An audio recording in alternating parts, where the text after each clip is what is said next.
They thought the military kid sitting alone was helpless. What they didn't realize was that while they were busy playing high school games, she had spent 11 years mastering an ancient discipline that could end their reign of terror in seconds. This is the story of Emma Rodriguez and how 3 bullies learned the hardest lesson of their lives when they made the fatal mistake of crossing a line that should never be crossed. Before we jump back in, tell us where you're tuning in from. And if this story touches you, make sure you're subscribed, because tomorrow, I've saved something extra special for you. The crisp October air carried the scent of pine needles and early snow as Emma Rodriguez stepped off the yellow school bus at Lincoln Valley High School. At 17, she had perfected the art of making herself invisible, a skill that came naturally. After attending 4 different schools in 6 years, her father's military career had taken their family from base to base, and Emma had learned that being the new kid meant keeping your head down, staying quiet, and hoping to blend into the background until the next inevitable move. Millbrook, Colorado was different from their previous stations. Nestled in the Rocky Mountains with a population barely reaching 8,000, it was the kind of place where everyone knew everyone, where generations of families had deep roots, and where outsiders were noticed immediately. The town existed in 2 worlds that rarely intersected. On one side were the local ranch families and military personnel from the nearby Air Force Base, people who valued hard work and practical living.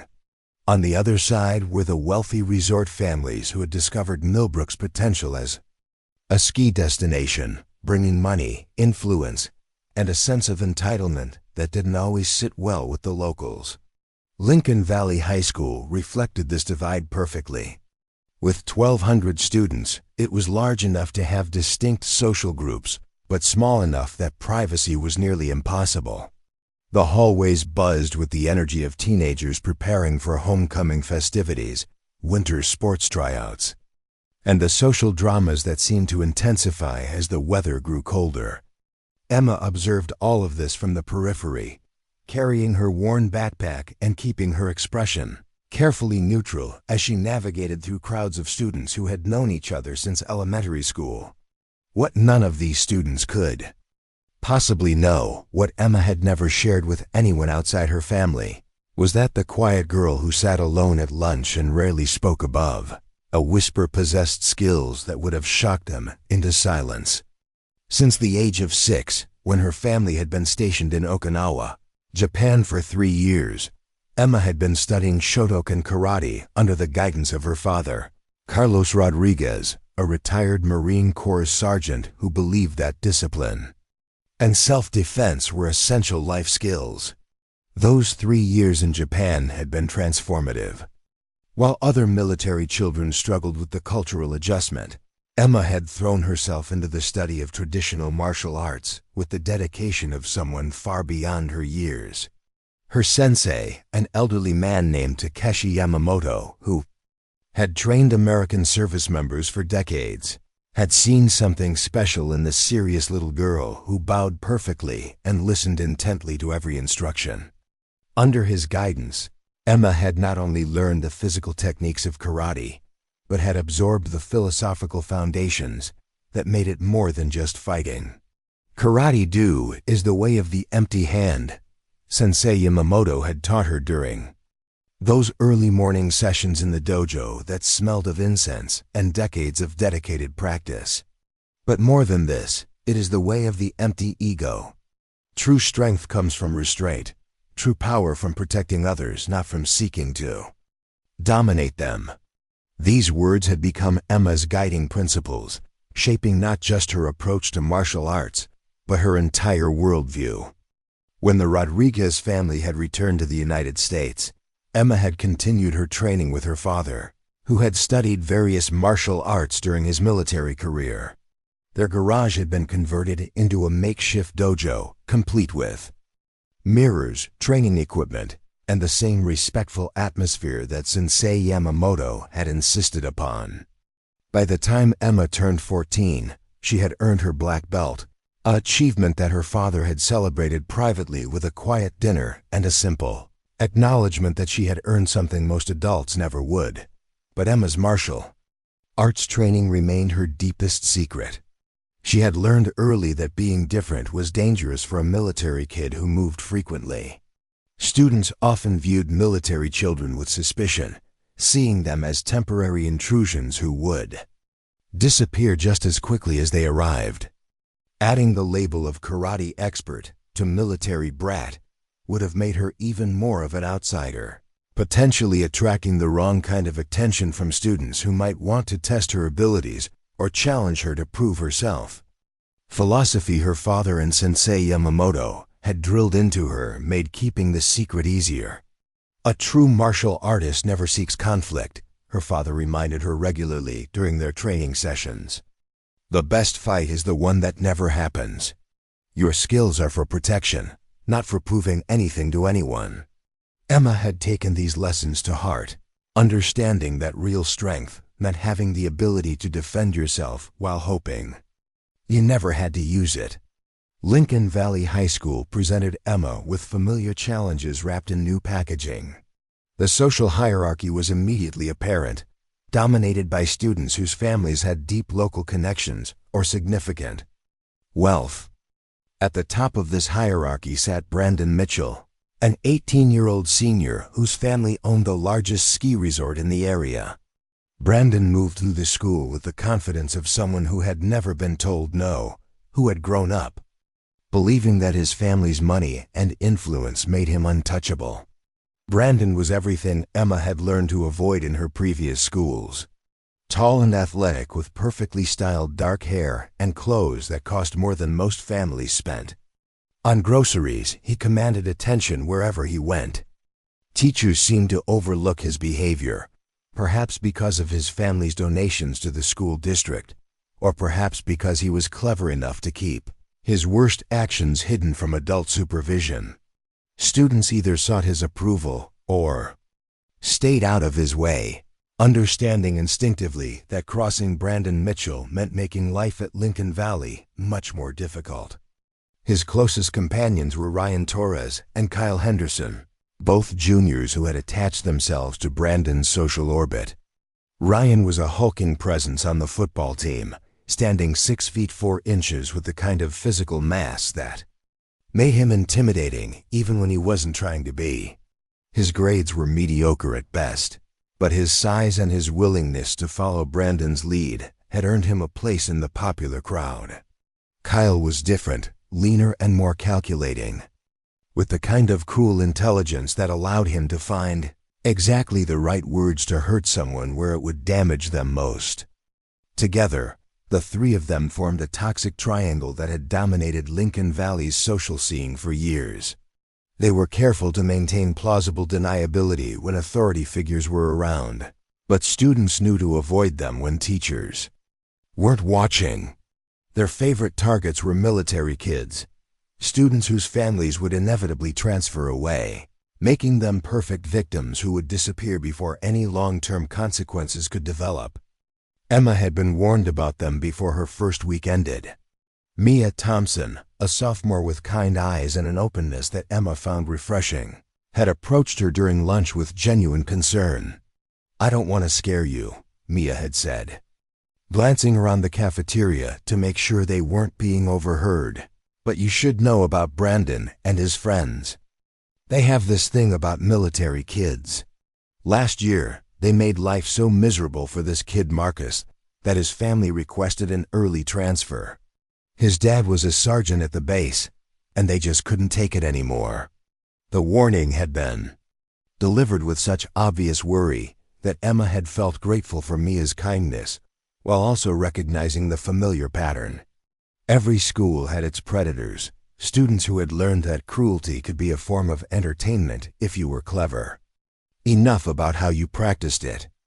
Emma had developed strategies for dealing with such people over the years, techniques that relied on invisibility and avoidance rather than confrontation. For the first month at Lincoln Valley, these strategies worked perfectly.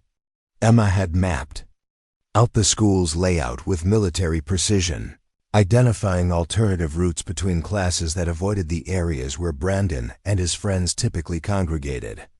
She ate lunch in the library, claiming she needed quiet time to study, which allowed her to avoid the cafeteria's social minefield.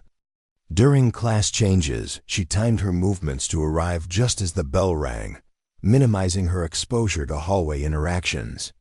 This careful choreography had served her well at previous schools, as she had no reason to believe Lincoln Valley would be different. Emma understood that her family stay in Millbrook was likely temporary, probably lasting no more than 2 years before her father's next assignment. Surviving until then seemed entirely manageable if she could just maintain her low profile and avoid drawing unwanted attention. Preparing and narrating this story took us a lot of time, so if you are enjoying it, subscribe to our channel. It means a lot to us. Now back to the story. But invisibility, Emma was about to discover, had its limitations. No matter how carefully you planned your routes or how quietly you moved through the world, eventually someone would notice you. And when that someone was Brandon Mitchell, being noticed was the beginning of a very dangerous game. The first crack in Emma's defensive strategy came on a Tuesday morning in mid-October when she was hurrying toward her advanced biology class, her arms full of textbooks and lab notebooks. She had calculated the timing perfectly, leaving her previous class with just enough time to reach her destination without having to rush. But as she rounded the corner near the main gymnasium, she found herself face to face with Ryan Torres, who seemed to have materialized out of nowhere. The collision was unavoidable.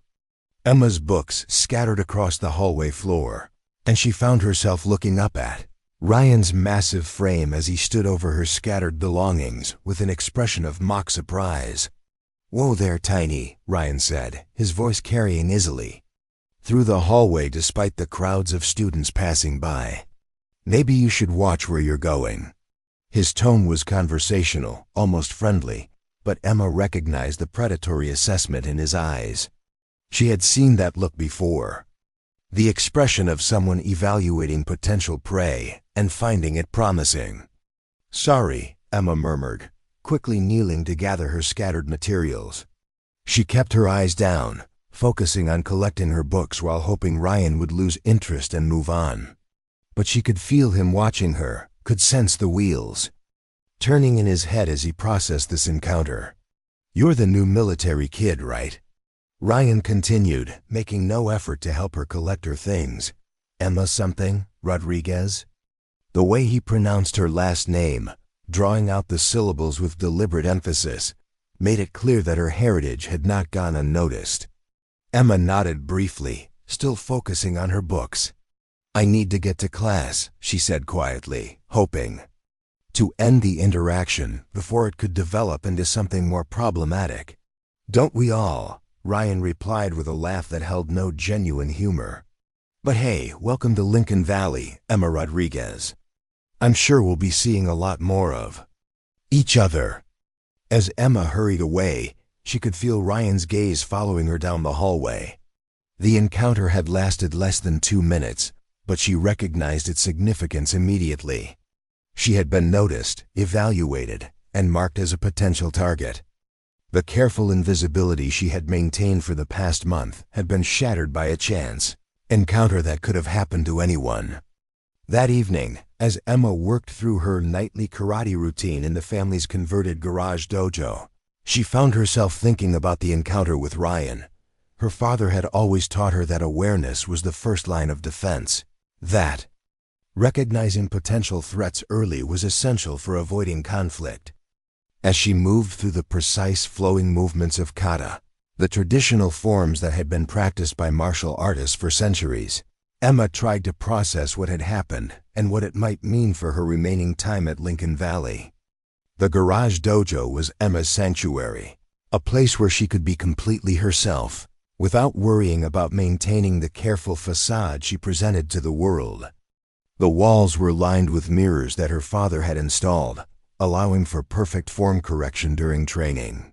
Heavy bags hung from reinforced ceiling beams, and traditional weapons were displayed with the respect that Sensei Yamamoto had insisted upon.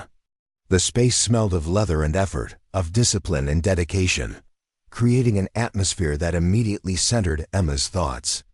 As she executed the complex techniques of Unsu, one of the most advanced kata in Shotokan karate, Emma felt her mind clearing. The familiar movements, practiced thousands of times over the years, allowed her thoughts to flow freely while her body moved with automatic precision. Each technique in the kata had a purpose. Each movement contained within it the potential for devastating effectiveness, but also the restraint and control that made karate more than just violence. "How was school today, Mia?" her father asked, appearing in the doorway as Emma completed the kata and bowed formally to begin her cool-down stretches. Carlos Rodriguez had the bearing of a man who had spent 25 years in the Marine Corps, but his approach to his daughter had always been gentle despite his military background. He was proud of Emma's martial arts achievements, but he was even prouder of her character, of the way she had internalized the discipline and philosophy that made karate a way of life rather than just a fighting system. "Fine," Emma replied, automatically, then reconsidered as she moved into her stretching routine. "Actually, I think I might have a problem developing."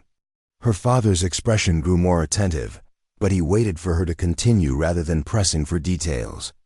This patience was one of the things Emma appreciated most about him, his understanding that some conversations needed to develop naturally rather than being forced.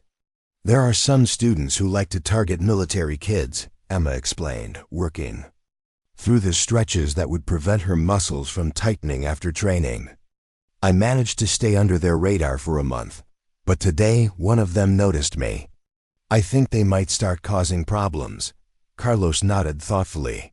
"What's your assessment of the threat level?" The question was asked in the same tone he might use to discuss a tactical situation, treating Emma as a capable person rather than a child who needed protection. This approach had always worked well for their relationship, allowing Emma to develop her own judgment while knowing she had support available when needed. "Medium risk, increasing," Emma replied after considering the question seriously. 3. Primary actors. Leader appears to be a senior named Brandon Mitchell.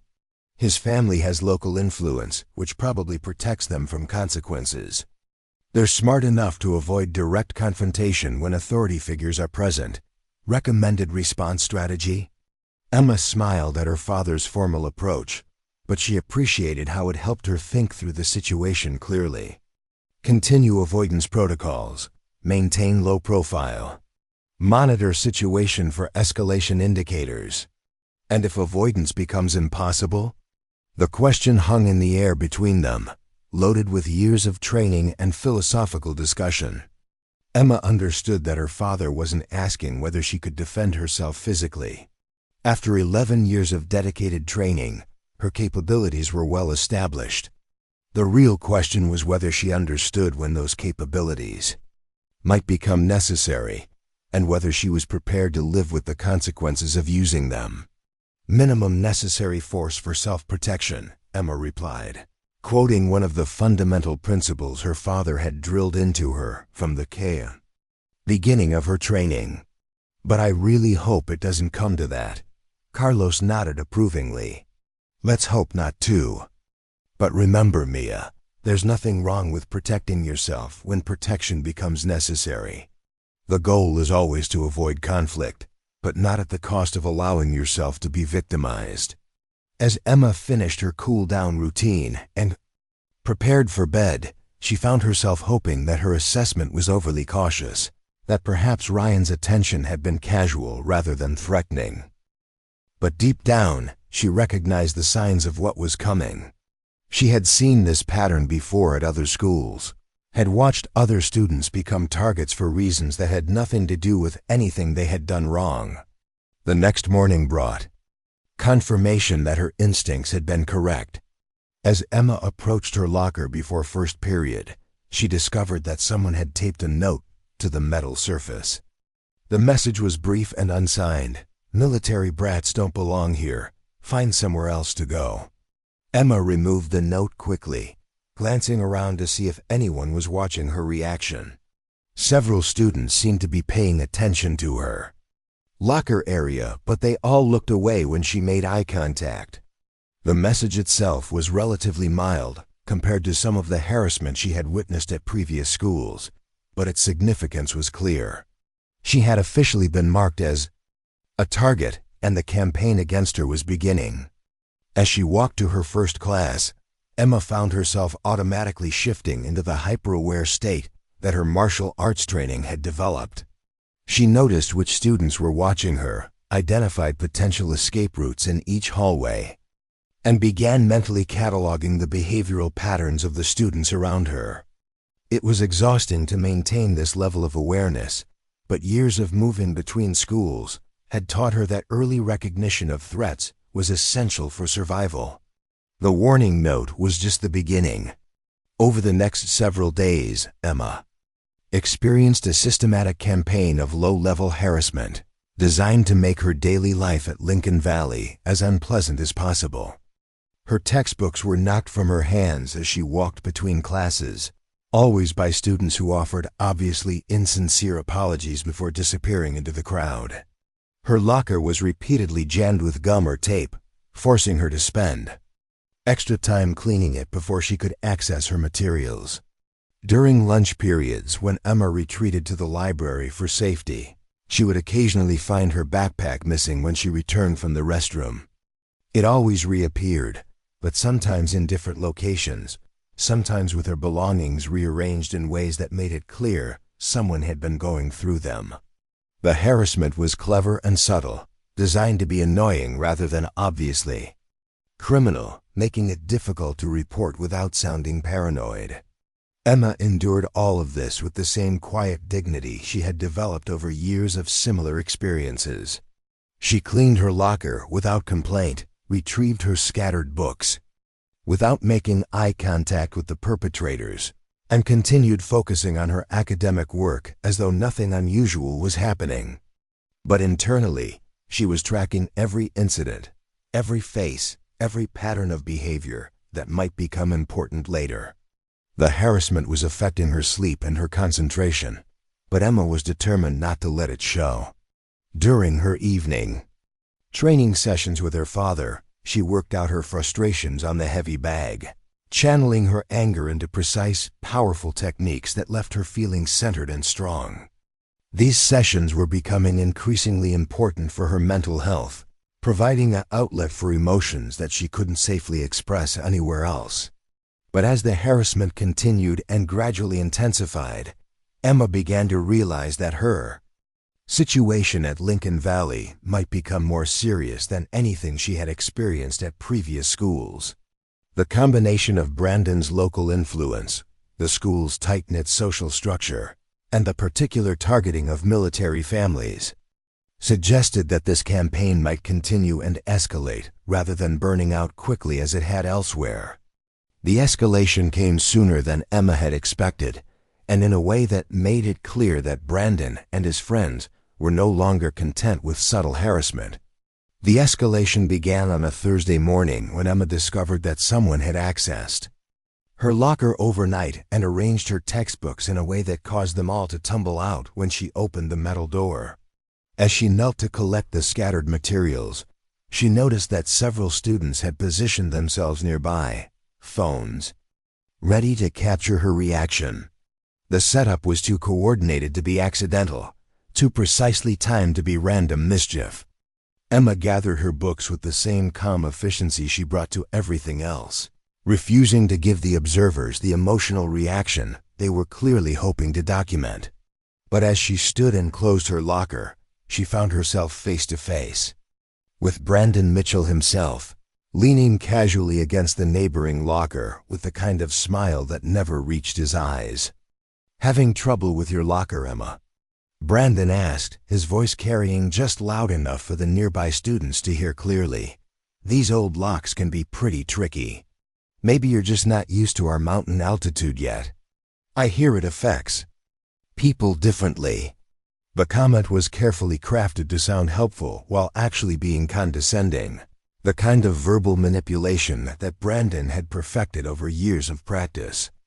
Emma recognized the technique immediately, understanding that any response she gave could be twisted into evidence of her being oversensitive or ungrateful for his supposed assistance.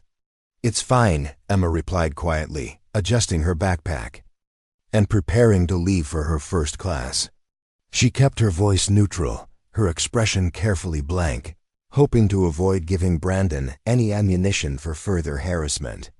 "You know," Brandon continued, stepping slightly closer in a way that forced Emma to either back away or stand uncomfortably close to him, "I've been thinking about you lately.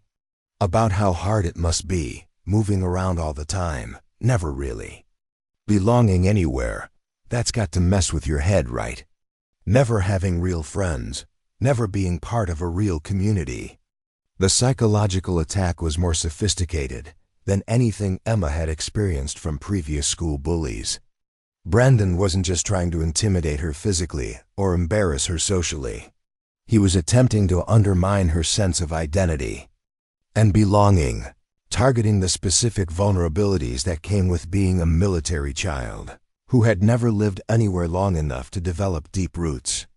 Emma felt her jaw tighten slightly, a physical response that she immediately worked to control. Her father had taught her that emotional regulation was just as important as physical technique in martial arts, that allowing an opponent to affect your mental state was often the first step toward defeat. She took a slow, controlled breath and maintained eye contact with Brandon without appearing aggressive. "I should get to class," Emma said, her tone remaining steady despite the anger building in her chest. She began to move past Brandon, but he shifted his position slightly to block her path without making the obstruction obvious to casual observers. "That's the thing about military brats," Brandon said, his voice taking on a more conversational tone that somehow made his words more threatening rather than less. "You're all so used to running away when things get difficult. New base, new school, new chance to disappear into the background. But here's the thing, Emma, this isn't a military base where everyone gets shuffled around every couple of years. This is our home. We've been here our whole lives, and will be here long after you and your family get transferred to wherever the government decides to send you next." The implication was clear. Brandon was establishing territorial dominance, making it obvious that he viewed Emma as a temporary intruder in his permanent domain. The message was designed to make her feel isolated and powerless, to reinforce the idea that any resistance would be futile because she would eventually leave while he would remain. Emma processed this information quickly, recognizing it as valuable intelligence about Brandon's psychological approach. He wasn't just a random bully looking for entertainment. He was someone who had developed a systematic method for maintaining control over his environment. And military families represented a particular type of threat to that control because they brought outside perspectives and experiences that might challenge the established order. "Excuse me," Emma said firmly, moving to step around Brandon with more determination. This time he allowed her to pass, but she could feel his attention following her down the hallway like a physical weight. The encounter left Emma feeling unsettled in a way that went beyond simple harassment. Brandon's approach suggested a level of calculation and long-term planning that made him more dangerous than the typical school bully. He wasn't acting impulsively or seeking immediate gratification. He was implementing a strategy designed to break down her psychological defenses systematically. That afternoon, during her lunch period in the library, Emma found herself unable to concentrate on her advanced placement chemistry homework. Her mind kept returning to Brandon's words, analyzing them for additional meaning and trying to predict what his next move might be. She had dealt with bullies before, but never one who seemed to understand psychological warfare with such clarity. Mia Thompson appeared at Emma's table, carrying a sandwich and a concerned expression. Over the past month, Mia had become Emma's closest approximation to a friend at Lincoln Valley, one of the few students who seemed genuinely interested in getting to know her rather than treating her as a temporary curiosity. "Are you okay?" Mia asked, settling into the chair across from Emma. "I saw Brandon talking to you this morning, and you looked pretty tense afterward." Emma considered how much to share. Mia had been helpful and kind, but Emma had learned to be cautious about involving others in her problems. Military families moved frequently enough that making enemies was dangerous, but making friends who might get hurt defending you was almost worse. "He's just establishing dominance," Emma replied carefully. "Testing boundaries, seeing how I react to pressure." Mia's expression grew more worried. "That's not a good sign. When Brandon starts paying personal attention to someone, it usually means he's planning something bigger. Last year, when he targeted Marcus Williams, it started the same way. Casual conversations that were actually psychological attacks, setting up situations to make Marcus look bad or feel isolated." The confirmation of her assessment wasn't reassuring, but Emma appreciated having her analysis validated by someone who understood the local dynamics. "What happened to Marcus?" "It got bad," Mia said quietly, glancing around to make sure they weren't being overheard. "Brandon and his friends made school so miserable that Marcus stopped coming to classes regularly. His grades suffered, he got in trouble with his parents and the school administration, and eventually his family requested an early transfer. Brandon made it look like Marcus was the problem, like he couldn't handle the adjustment to a new school." Emma absorbed this information, recognizing the pattern. Brandon wasn't content with simple harassment.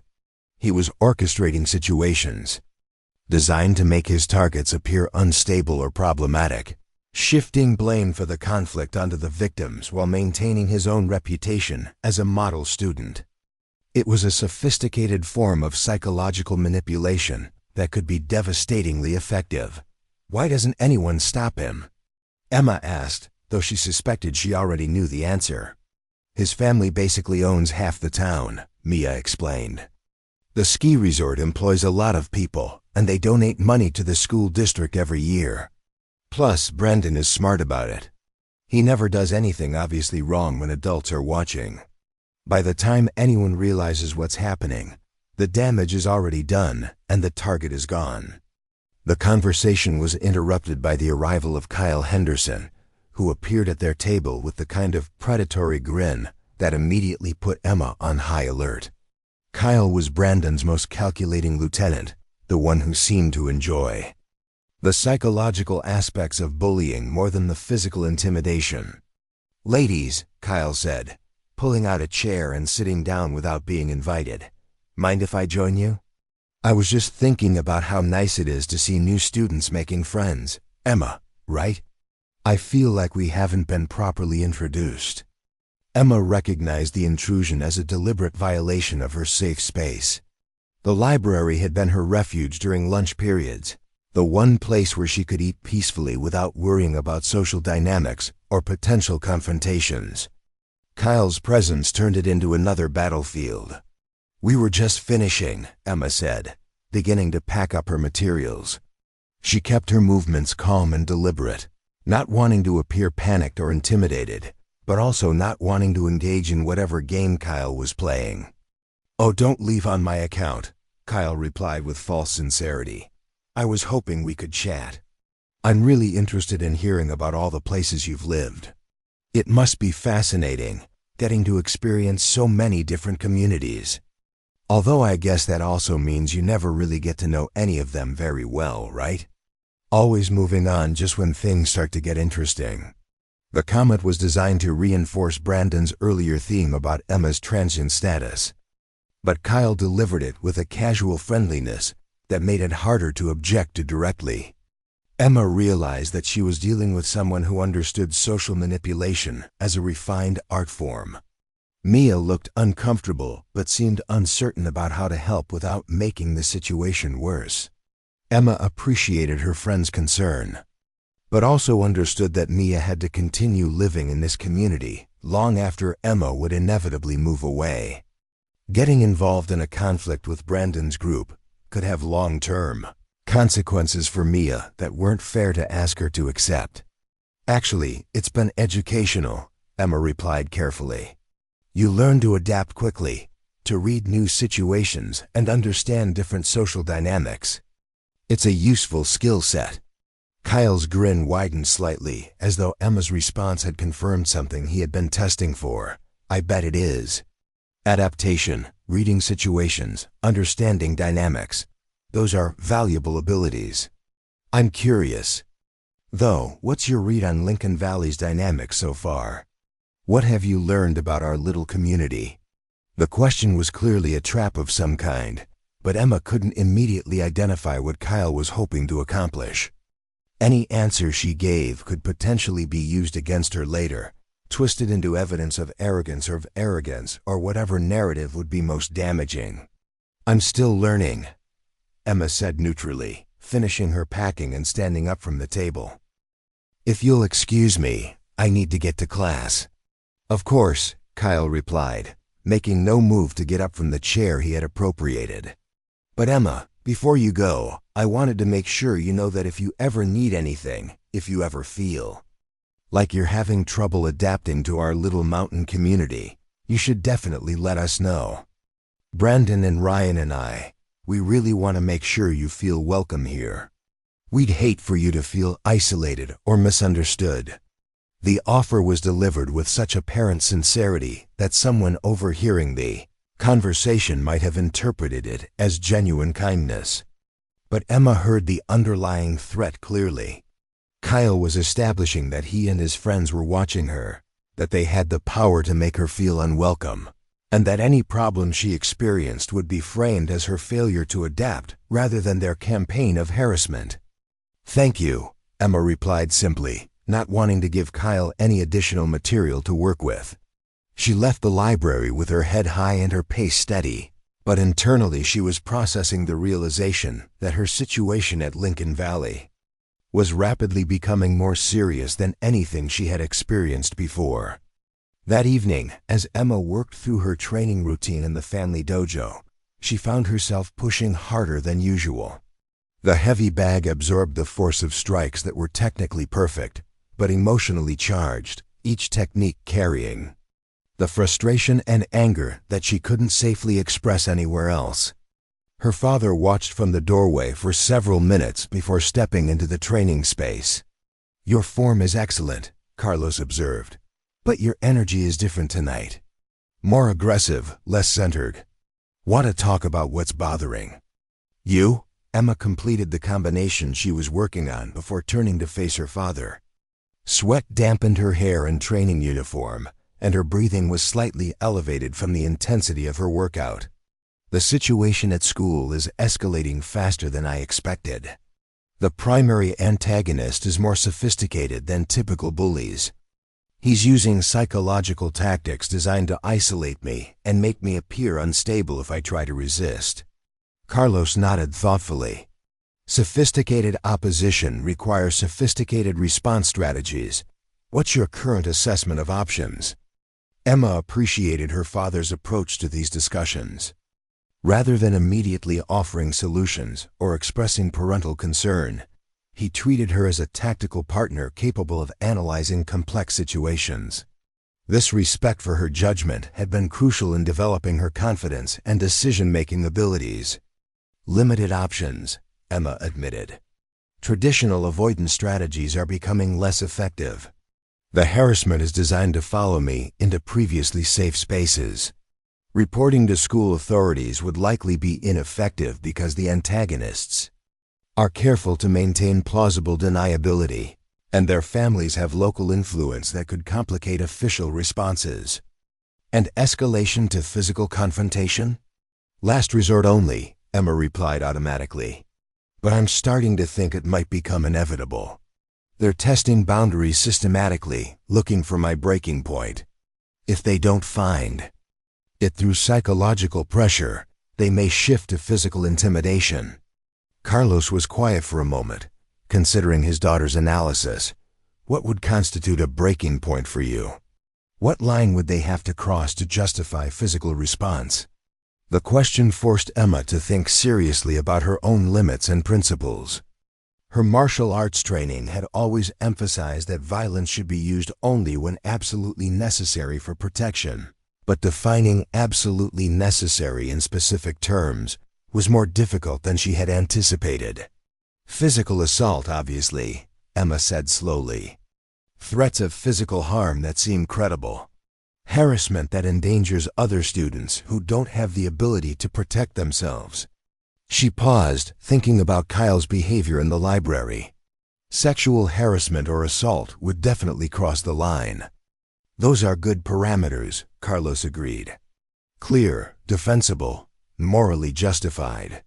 Just remember, Mia, that if you do have to defend yourself, the goal is always protection and de-escalation, not punishment or revenge. Use only the minimum. Force necessary to ensure your safety and the safety of others. Emma nodded, understanding the wisdom behind her father's guidance. The discipline of martial arts wasn't just about learning how to fight effectively. It was about understanding when fighting was appropriate, how to maintain control during conflict, and how to end confrontations as quickly and safely as possible. The next day brought evidence that Brandon's campaign was entering a new phase. Emma discovered that someone had hacked into her social media accounts overnight and posted embarrassing content designed to make her appear unstable and antisocial. The posts were crafted to look like things she might have written during an emotional breakdown, expressing frustration with her family's military lifestyle and making negative comments about Lincoln Valley and its students. The cyber attack was sophisticated enough to suggest either advanced technical skills or access to professional help. Within hours, screenshots of the fake posts were circulating throughout the school, creating a narrative that Emma was a troubled military brat who resented having to live in Millbrook and looked down on her classmates. Students who had previously ignored her now stared with open hostility or whispered to each other when she passed by. Emma spent her lunch period in the school's computer lab, working to regain control of her accounts and delete the fake content. The process was frustrating and time-consuming, requiring her to prove her identity to multiple platforms and explain that the posts had been created by someone else. Some of the damage was irreversible, as screenshots had already been saved and shared beyond her ability to control. As she worked on damage control, Emma became aware that several students had gathered near the computer lab entrance, observing her obvious distress with expressions ranging from curiosity to satisfaction. The audience made it clear that her public struggle to address the cyber attack was providing exactly the kind of entertainment that Brandon's group had been hoping to create. Ryan Torres eventually separated himself from the group of observers and approached Emma's workstation. His massive frame cast a shadow over her screen as he positioned himself to look over her shoulder at her work, violating her personal space in a way that felt deliberately intimidating. "Having some technical difficulties?"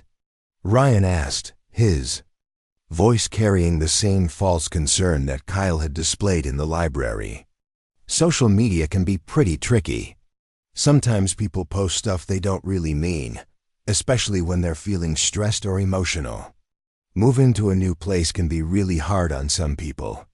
Emma continued working on her password recovery process, refusing to acknowledge Ryan's presence or give him the satisfaction of seeing her react to his provocation.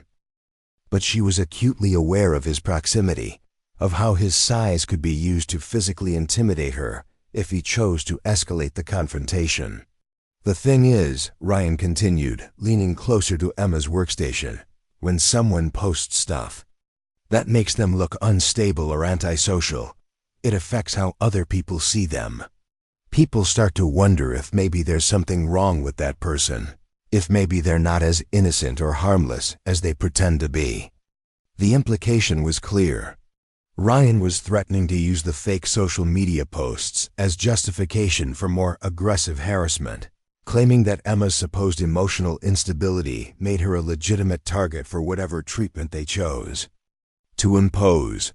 The strategy was designed to shift responsibility for future escalation onto Emma herself, making her appear to be the instigator of any conflict that developed. Emma finished deleting the last of the fake posts and closed her browser, finally turning to face Ryan directly. She kept her expression calm and her voice steady, drawing on years of martial arts training to maintain emotional control despite the anger building in her chest. "I think there's been a misunderstanding," Emma said clearly. "Those posts were not created by me. My accounts were compromised by someone who wanted to make me look bad. I've reported the security breach to the platforms and to school administration." Ryan's expression shifted slightly, surprise flickering across his features at Emma's direct response. Most of Brandon's previous targets had either ignored the harassment or responded with obvious emotional distress. Emma's calm, factual approach seemed to catch him off guard. "That's a pretty serious accusation," Ryan replied after a moment, "claiming that someone hacked your accounts just to make you look bad. That sounds kind of paranoid, doesn't it? Maybe the stress of moving around so much is getting to you more than you want to admit." Emma recognized the gaslighting technique, the attempt to make her question her own perception of reality and doubt her ability to accurately assess the situation. She had studied psychological manipulation as part of her broader education in conflict resolution, understanding that mental warfare was often more effective than physical intimidation. "The school's IT department will be able to trace the IP addresses and determine where the posts originated," Emma replied calmly. "Digital forensics make it relatively easy to prove when accounts have been compromised. I'm confident that their investigation will support my version of events." This response clearly wasn't what Ryan had expected. His confident demeanor wavered slightly as he processed the implications of Emma's statement. If she actually followed through on involving school authorities and technical investigators, there was a real possibility that the cyber attack could be traced back to Brandon's group, creating serious consequences for their campaign of harassment. "Look," Ryan said, his tone becoming more conciliatory, "maybe we got off on the wrong foot here. Brandon just wants to make sure you feel welcome at Lincoln Valley. Sometimes that means being honest about how things work around here, helping new students understand the social dynamics so they don't accidentally create problems for themselves." Emma stood up from the computer workstation, gathering her materials and preparing to leave the lab. She maintained eye contact with Ryan as she spoke, projecting confidence despite the significant difference in their physical size. "I appreciate the concern," Emma replied with careful politeness, "but I think I can manage my own social adjustment. If I need help understanding local dynamics, I'll ask for it directly." Ryan's jaw tightened slightly at the dismissal, his friendly facade slipping enough to reveal the anger underneath. "You know what, Emma? Maybe you're not as smart as you think you are. Maybe you don't understand this place as well as you think you do. Millbrook isn't like other places you've lived. We take care of our own here, and we don't appreciate outsiders who think they're better than everyone else." The mask was finally dropping, revealing the genuine hostility that had been hidden beneath layers of false concern and manufactured friendliness. Emma recognized this moment as significant, the point where Brandon's group was abandoning subtle psychological manipulation in favor of more direct intimidation. "I've never claimed to be better than anyone," Emma replied steadily. "I just want to finish my education and avoid unnecessary conflict. But I also won't accept being treated poorly because of circumstances beyond my control." Ryan stepped closer, using his height and bulk to create a more obviously threatening presence. "Sometimes conflict isn't avoidable, Emma. Sometimes people create their own problems by not knowing their place, by not understanding how things work in the real world." Emma felt her body automatically shifting into a more balanced stance, her martial arts training preparing her for the possibility that the confrontation might become physical.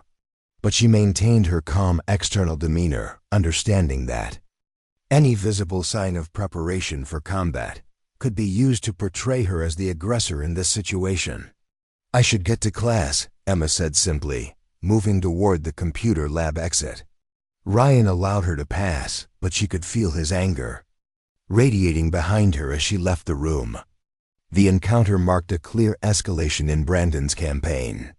The psychological warfare phase was giving way to direct intimidation, suggesting that they had either grown frustrated with Emma's resistance to their subtle tactics or had decided that she represented enough of a threat to warrant more aggressive measures.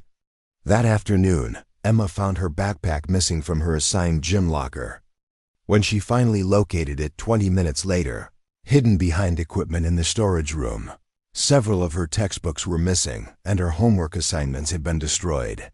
The theft forced her to miss her next class while searching for her belongings, creating exactly the kind of academic disruption that could be used to portray her as irresponsible or struggling with adjustment. Emma reported the incident to the gym teacher, who seemed sympathetic but offered little in the way of concrete assistance. Without witnesses or evidence pointing to specific perpetrators, there wasn't much the school could do beyond filing a report and suggesting that Emma be more careful with her belongings in the future. As Emma sat in the principal's office later that day, explaining the pattern of harassment she had been experiencing, she realized that Brandon's strategy was working exactly as intended. Each incident, taken individually, seemed relatively minor and could be explained away as teenage pranks or accidental misunderstandings. But cumulatively, they were creating a record that made Emma appear to be either a magnet for trouble or someone who was paranoid and unable to adapt to normal social situations. Dr. Jennifer Walsh, the principal, listened to Emma's account with appropriate concern, but also with the kind of skepticism that suggested she had heard similar complaints before. Lincoln Valley was a small school in a close-knit community, and Brandon Mitchell's family had been prominent and generous supporters for years. Accusations against him would require substantial evidence to be taken seriously. I understand that. Adjusting to a new school can be challenging, Dr. Walsh said carefully, and I want you to know that we take all reports of harassment seriously. However, I need you to understand that most of what you've described could be interpreted as normal teenage behavior or unfortunate coincidences. Without witnesses or clear evidence of intentional wrongdoing, it's difficult for us to take disciplinary action. Emma had expected this response, but hearing it confirmed still felt frustrating. What would constitute sufficient evidence for the school to intervene? Dr. Walsh considered the question thoughtfully. Direct threats, physical assault, or harassment that occurs in the presence of school personnel would certainly warrant immediate action. Digital harassment that can be traced to specific individuals would also be grounds for discipline. But right now, what you're describing sounds like a series of incidents that could have multiple explanations. The conversation confirmed Emma's assessment that official channels would be ineffective for addressing her situation. Brandon's group had been careful to operate within the boundaries of plausible deniability, creating maximum disruption for Emma while minimizing their own risk of consequences. That evening, as Emma practiced advanced kata in the family dojo, she found herself thinking about the conversation with Dr. Walsh and what it meant for her options going forward. The precise flowing movements of the traditional forms helped center her thoughts and process the emotional stress of the day's events. Her father appeared in the doorway as she completed the final sequence of Gankaku, one of the most challenging kata in the Shotokan curriculum. The form required perfect balance, explosive power, and mental focus, making it an excellent barometer of a practitioner's overall state of mind and physical condition. Your technique was flawless, Carlos observed, but I could see the tension in your shoulders and the tightness in your jaw. The stress is affecting your training, which means it's affecting your overall well-being. Emma bowed formally to complete her practice session before turning to face her father. The situation at school is deteriorating rapidly. Official channels are ineffective, and the harassment is escalating toward more direct confrontation. I think they're planning something more serious than what they've done so far. Carlos nodded gravely. What's your intuition telling you about their next move? Emma considered the question carefully, drawing on her observations of Brandon's group and her understanding of escalation patterns in bullying situations. They've established that I won't be broken by psychological pressure or minor harassment. The cyber attack was a test to see if they could damage my reputation and social standing. Since that didn't achieve the desired result, I think they'll move to physical intimidation. And if physical intimidation doesn't work, then they'll create a situation where I'm forced to respond physically, which they can then use to portray me as the aggressor. Either way, they win. If I don't defend myself, they get to continue escalating until I break or leave. If I do defend myself, they get to claim I'm violent and unstable. Carlos was quiet for a long moment, recognizing the tactical sophistication of the situation his daughter was facing. That's a well-designed trap. How do you plan to avoid falling into it? Emma had been thinking about this question all day, and she still didn't have a satisfactory answer. I'm not sure it can be avoided completely. The best I can do is try to ensure that if I am forced to defend myself, I do it in a way that's clearly justified and proportionate. Document everything, maintain witnesses when possible, and never use more force than absolutely necessary. Those are good principles, Carlos agreed. But remember, Mia, your safety is more important than their perception of you. Don't let their manipulation prevent you from protecting yourself when protection becomes necessary. As Emma prepared for bed that night, she found herself hoping that her analysis was overly pessimistic, that perhaps Brandon's group would lose interest in her if she continued to resist their attempts at intimidation.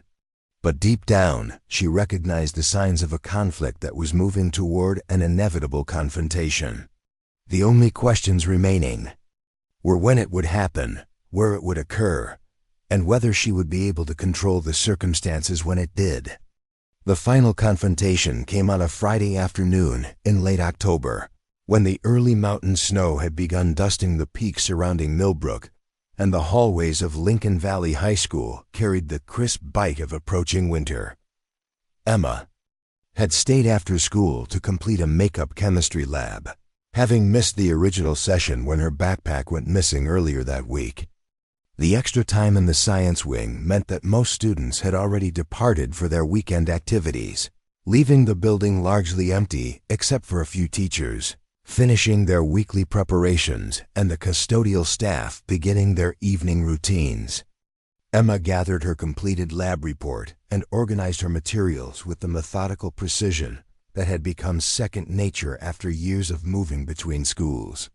The chemistry lab had been a welcome respite from the social tensions that had dominated her weeks at Lincoln Valley, allowing her to focus on the familiar comfort of scientific methodology and quantifiable results. In the controlled environment of chemical reactions and mathematical calculations, Emma could temporarily escape the psychological warfare that had made her daily existence increasingly exhausting. As she packed her backpack and prepared to leave the science wing, Emma mentally reviewed her route to the student parking lot where her father would be waiting to drive her home. The building's layout had become familiar territory over the past month and a half, and she had developed multiple pathways between any 2 points to minimize her exposure to potential confrontations. The safest route would take her through the main corridor, past the administrative offices where teachers and staff might still be present, before exiting through the front entrance. But as Emma approached the intersection where the science wing connected to the main hallway, she heard voices coming from the direction she had planned to travel. The conversation was too distant to make out specific words, but something about the tone and rhythm triggered her instincts for caution. She paused at the corner, listening carefully to assess whether the voices belonged to students or adults, and whether their presence represented a potential problem. The voices belonged to Brandon, Ryan, and Kyle, and they were positioned in a way that would make it impossible for Emma to reach the main exit without walking directly past them. Their conversation seemed casual, but Emma's experience with their tactics made her suspicious of the convenient timing. It was possible that they had been monitoring her movements and had positioned themselves deliberately to intercept her departure from the building. Emma considered her alternatives. She could wait in the science wing until the three boys left, but there was no guarantee that they would move on quickly, and staying in the building longer would delay her father and create concern about her whereabouts. She could attempt to find an alternative exit, but most of the building's other doors were locked after hours, accessible only to staff members with proper key cards. The remaining option was to proceed with her original route and hope that the presence of other adults in the administrative area would discourage any direct confrontation. Taking a steadying breath and adjusting her backpack straps, Emma decided to proceed through the main corridor. She walked with purposeful confidence, keeping her pace steady and her expression neutral, hoping to pass through the area quickly enough to avoid extended interaction.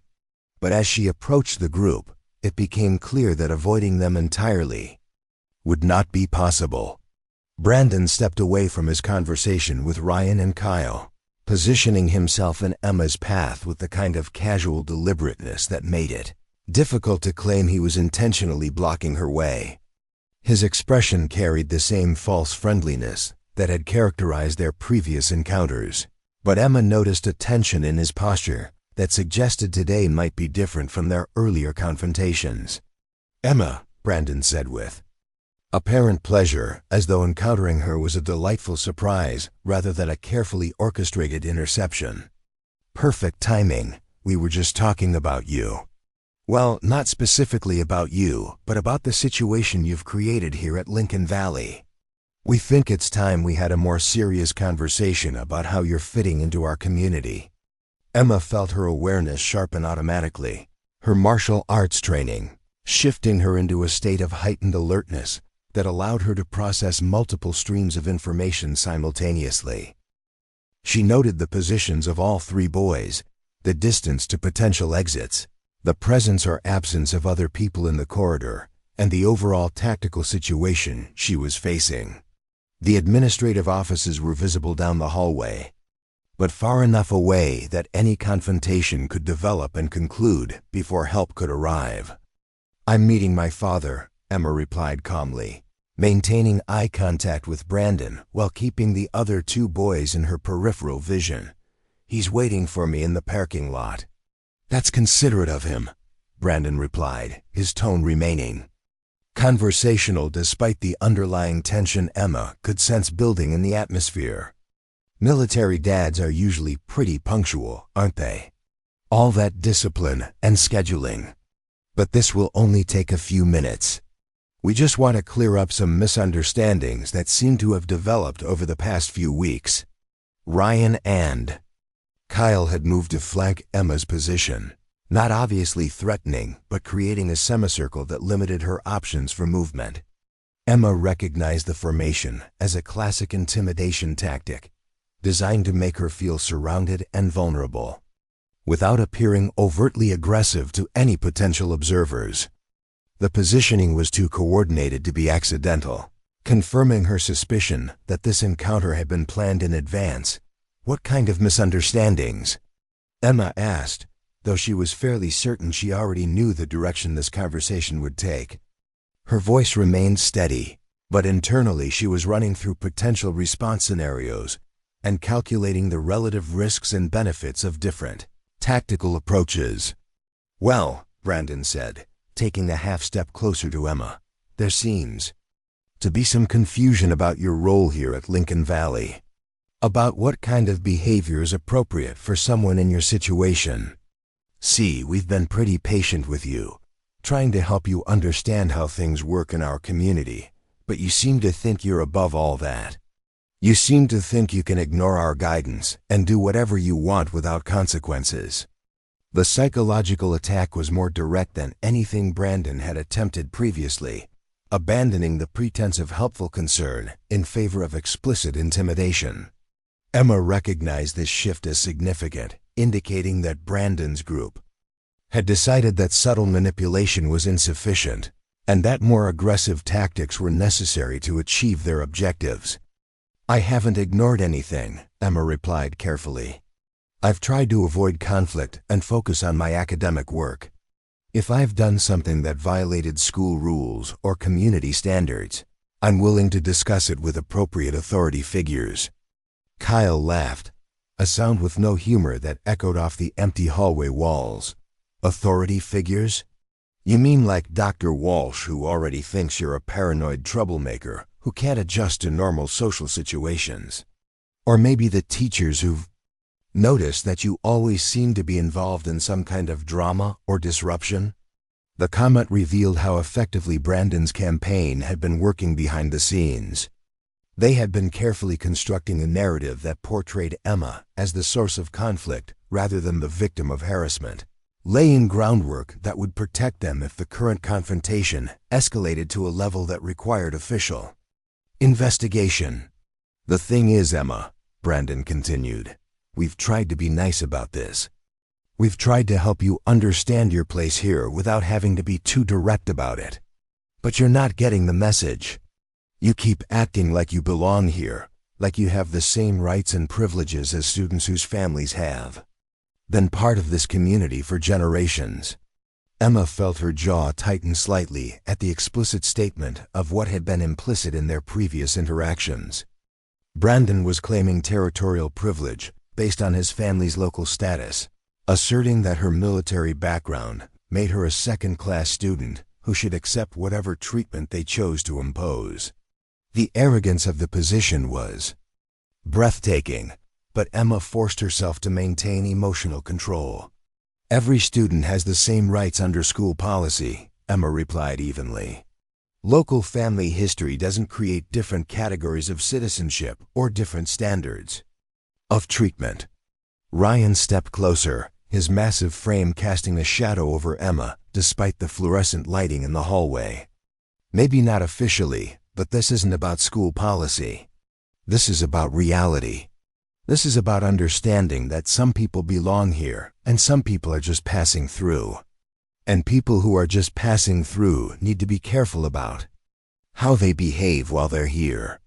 The threat was becoming more explicit, moving beyond psychological intimidation toward the possibility of physical confrontation.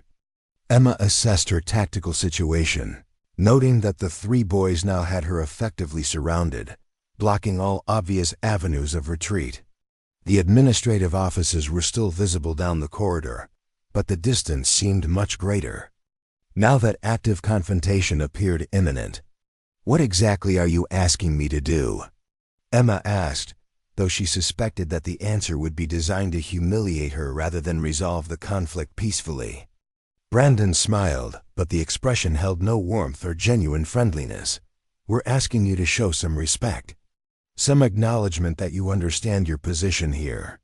Some demonstration that you're not going to keep causing problems for people who actually belong in this community." "And what would that demonstration look like?" "Well," Brandon said, glancing at Ryan and Kyle as though seeking their input, "we were thinking that maybe you could start by apologizing for the disruption you've caused, for the attitude you've shown, for making things difficult when we were just trying to help you fit in." Emma recognized the demand as a psychological dominance display, designed to force her into a submissive position that would establish their superiority and her acceptance of their authority. Complying with the demand would likely lead to escalating requirements for submission, while refusing it would provide justification for whatever physical intimidation they had planned. "I don't believe I owe anyone an apology," Emma replied firmly. "I haven't disrupted anything, and I haven't made things difficult for anyone. I've followed all school rules and tried to avoid conflicts." Kyle's expression hardened at Emma's refusal to submit to their demands.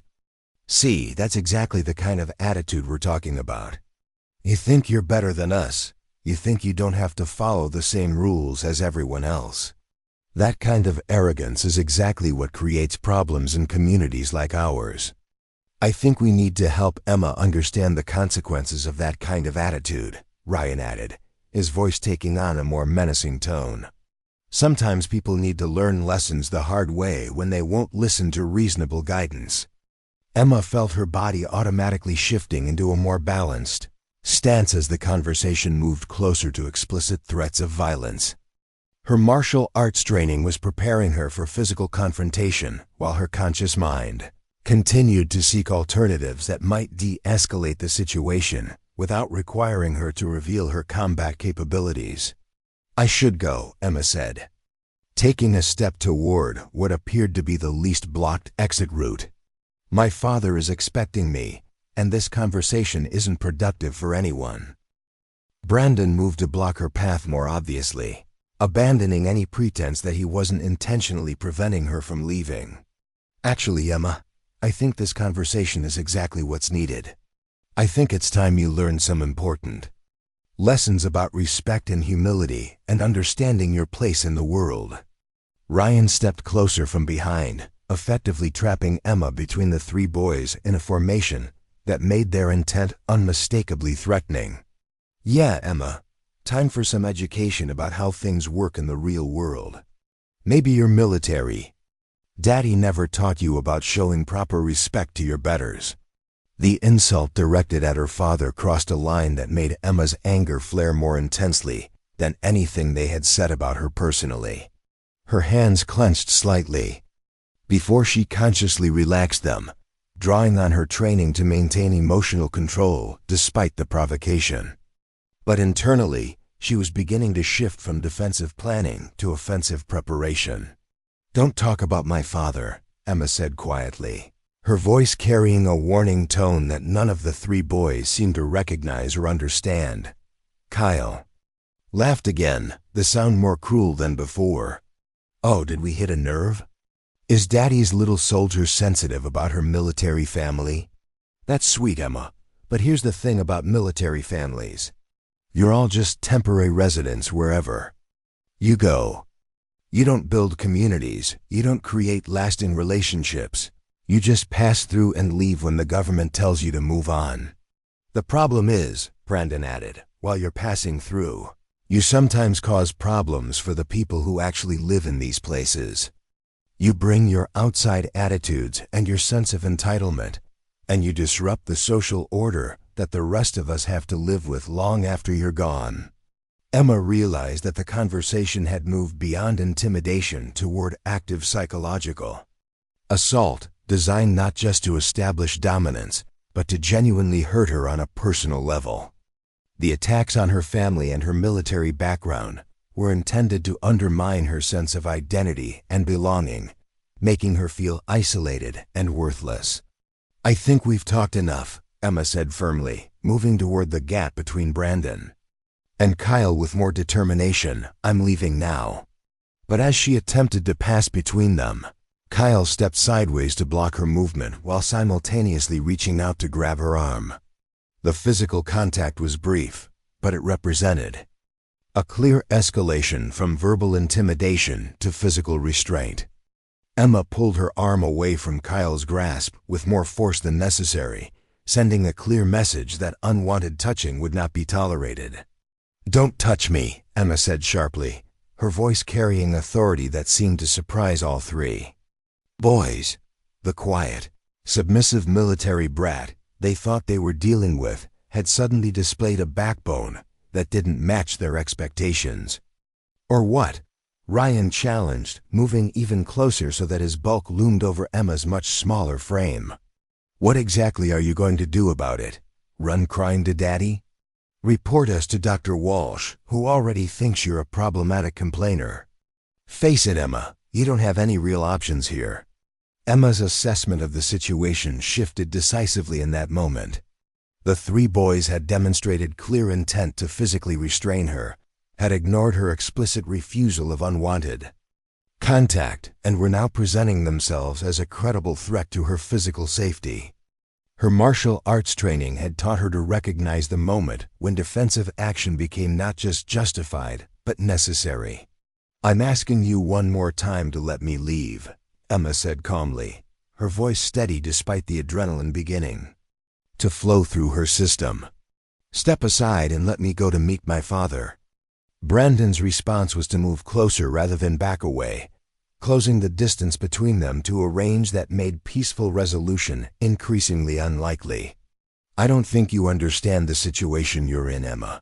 This isn't a negotiation. This isn't about what you want or what you think you deserve. This is about learning your place and showing appropriate respect. Ryan reached out again, this time placing his hand on Emma's shoulder in a gesture that was clearly intended to be physically intimidating rather than merely restraining. The contact was unwelcome, inappropriate, and represented exactly the kind of boundary violation that Emma's father had taught her to resist with whatever force was necessary.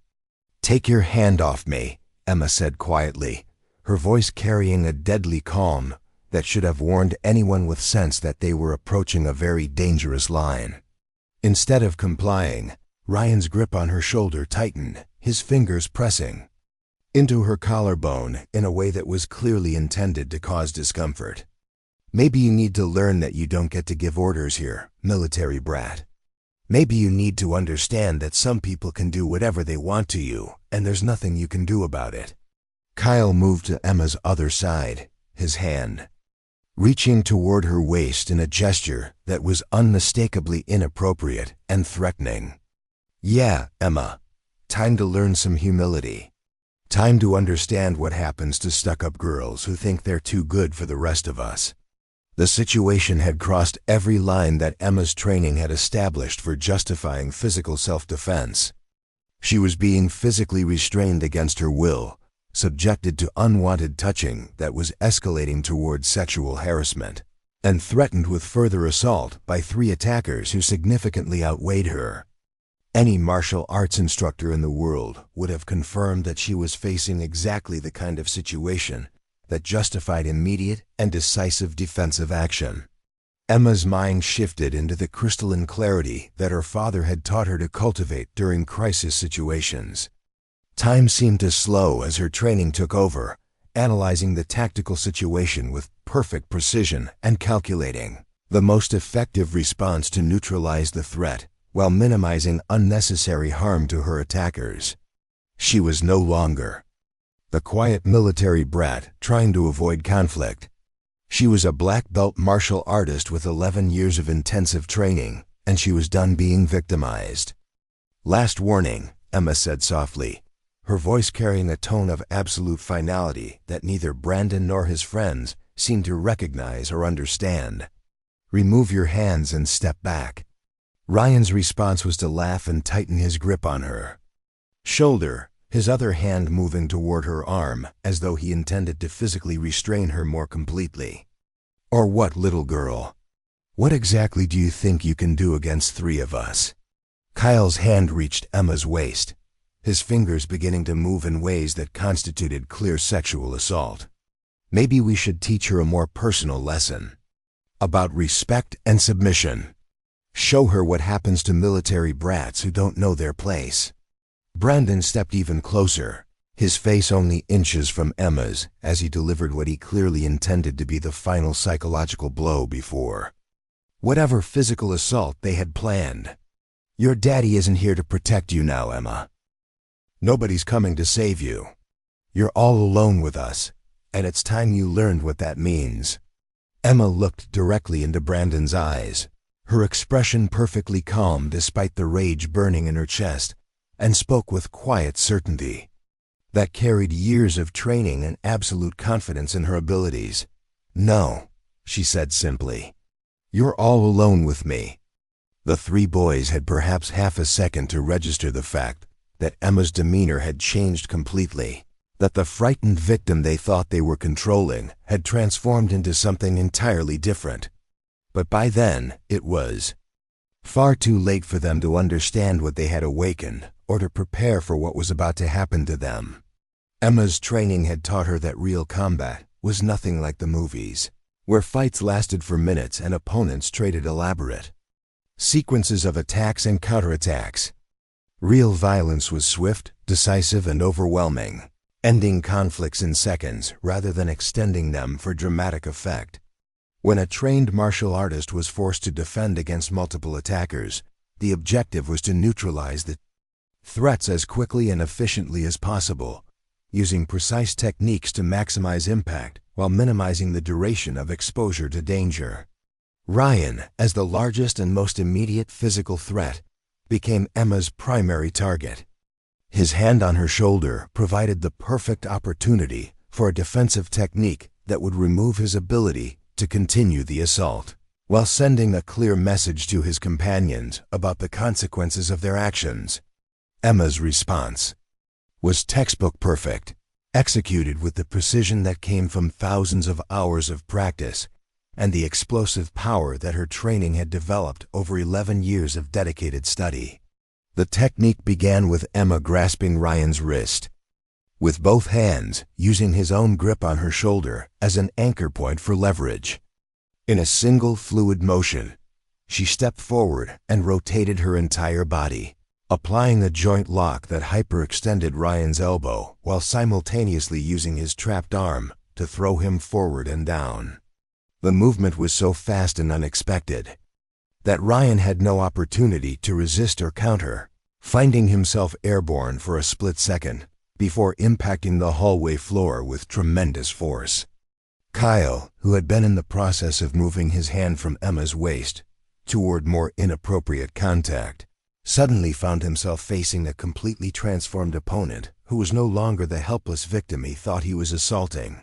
Emma's pivot to throw Ryan had brought her into perfect position to address Kyle's threat, and her training provided multiple options for dealing with an attacker approaching from that angle. Emma chose a technique that would be immediately effective, while also serving as a clear demonstration to Brandon about the futility of continuing the assault. As Kyle stepped closer, apparently still not understanding that the tactical situation had changed completely, Emma's left hand shot out in a precise strike to his solar plexus, delivered with enough force to double him over and drive the air from his lungs. Before Kyle could recover from the first strike, Emma's right hand delivered a controlled blow to the side of his neck, targeting pressure points that her training had taught her would cause temporary disorientation without permanent damage. Kyle collapsed to his knees, gasping for air and struggling to understand what had happened to him. The entire sequence, from Ryan's throw to Kyle's neutralization, had taken less than 3 seconds, leaving Brandon staring in shock at his two companions who were now writhing on the hallway floor instead of helping him assault the quiet military girl they had thought would be an easy target. Brandon's expression shifted rapidly through several emotions as he processed what he had just witnessed.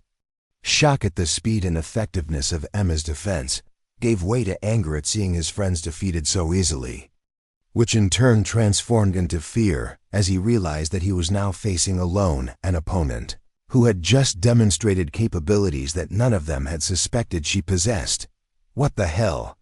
Brandon stammered, taking several steps backward, as Emma turned her full attention to him. What did you do to them?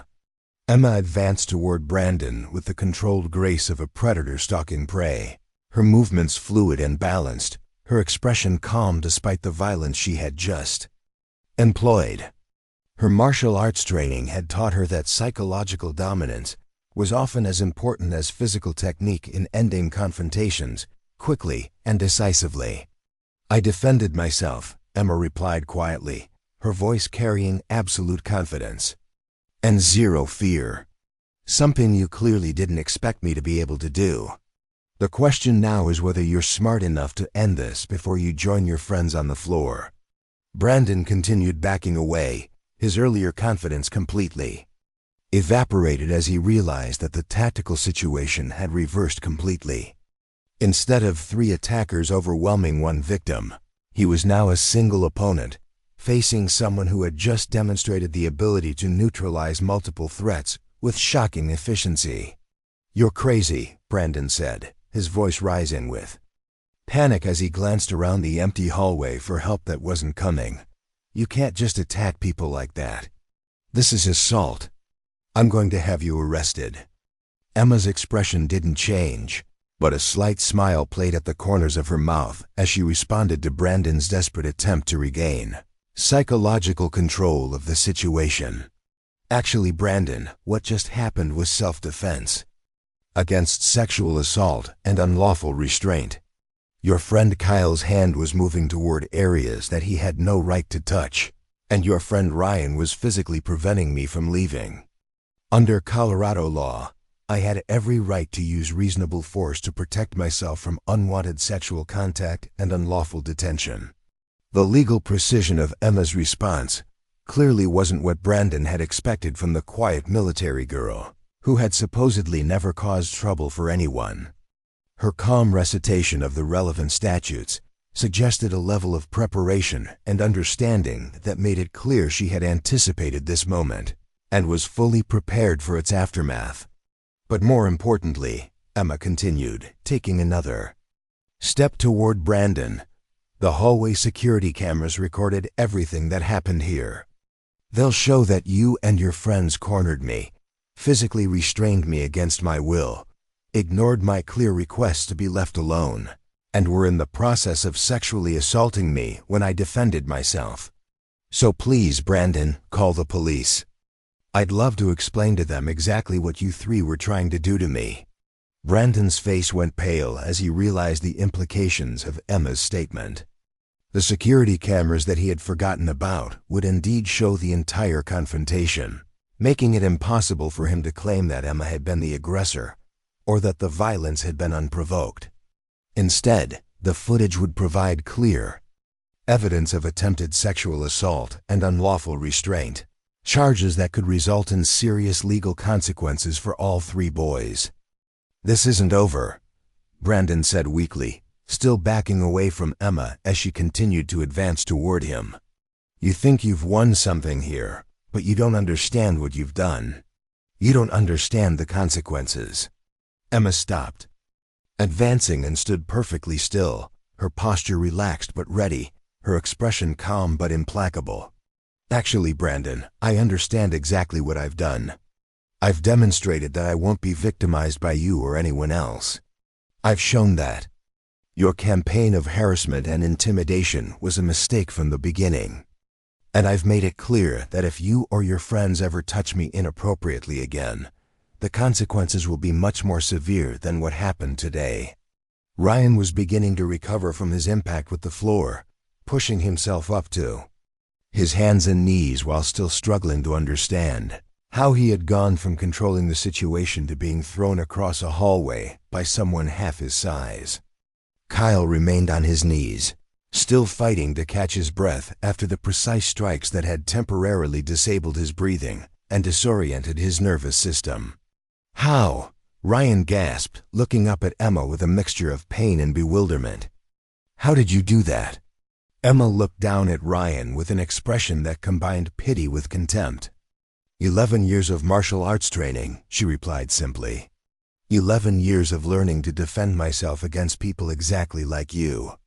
Did you really think that a military family wouldn't make sure their daughter could protect herself? The revelation that Emma possessed extensive martial arts training recontextualized everything that had happened over the past month and a half. Her calm responses to their harassment, her refusal to be intimidated by their psychological attacks, her apparent indifference to their attempts at social manipulation. All of it suddenly made sense when viewed through the lens of someone who possessed the confidence that came from knowing she could defend herself if necessary. Kyle finally managed to regain enough breath to speak, though his voice was still strained from the strike to his solar plexus. You could have told us you knew how to fight. You could have warned us. Emma's laugh held no humor whatsoever. Warned you about what, Kyle? Warned you that I could defend myself if you tried to sexually assault me. Why would I warn you about that? Were you planning to sexually assault me? The question hung in the air, highlighting the absurdity of Kyle's complaint and making it clear that Emma's concealment of her abilities had been irrelevant to the moral and legal issues surrounding their behavior. They had chosen to harass, threaten, and ultimately assault her based on their assumption that she was helpless, revealing the predatory nature of their actions. Brandon was still standing several feet away, his earlier bravado completely gone as he processed the reality of the situation. What happens now? He asked quietly, seeming to finally understand that the balance of power had shifted permanently and irrevocably. Emma considered the question seriously, understanding that her answer would determine whether this confrontation would end here or escalate into a larger conflict involving school administration, law enforcement, and their respective families. Her martial arts training had taught her that winning a fight was only the beginning of dealing with a conflict, that the aftermath often required as much wisdom and discipline as the physical confrontation itself. What happens now depends entirely on your choices going forward, Emma replied calmly. You can continue trying to harass and intimidate me, in which case I'll defend myself again and the consequences will be more severe each time. Or you can accept that your campaign against me is over, leave me alone, and focus on your own lives instead of trying to make mine miserable. And if we choose the second option? Brandon asked, though his tone suggested he already knew what the answer would be. Then nothing happens, Emma replied simply. You go your way, I go mine, and we pretend this never occurred.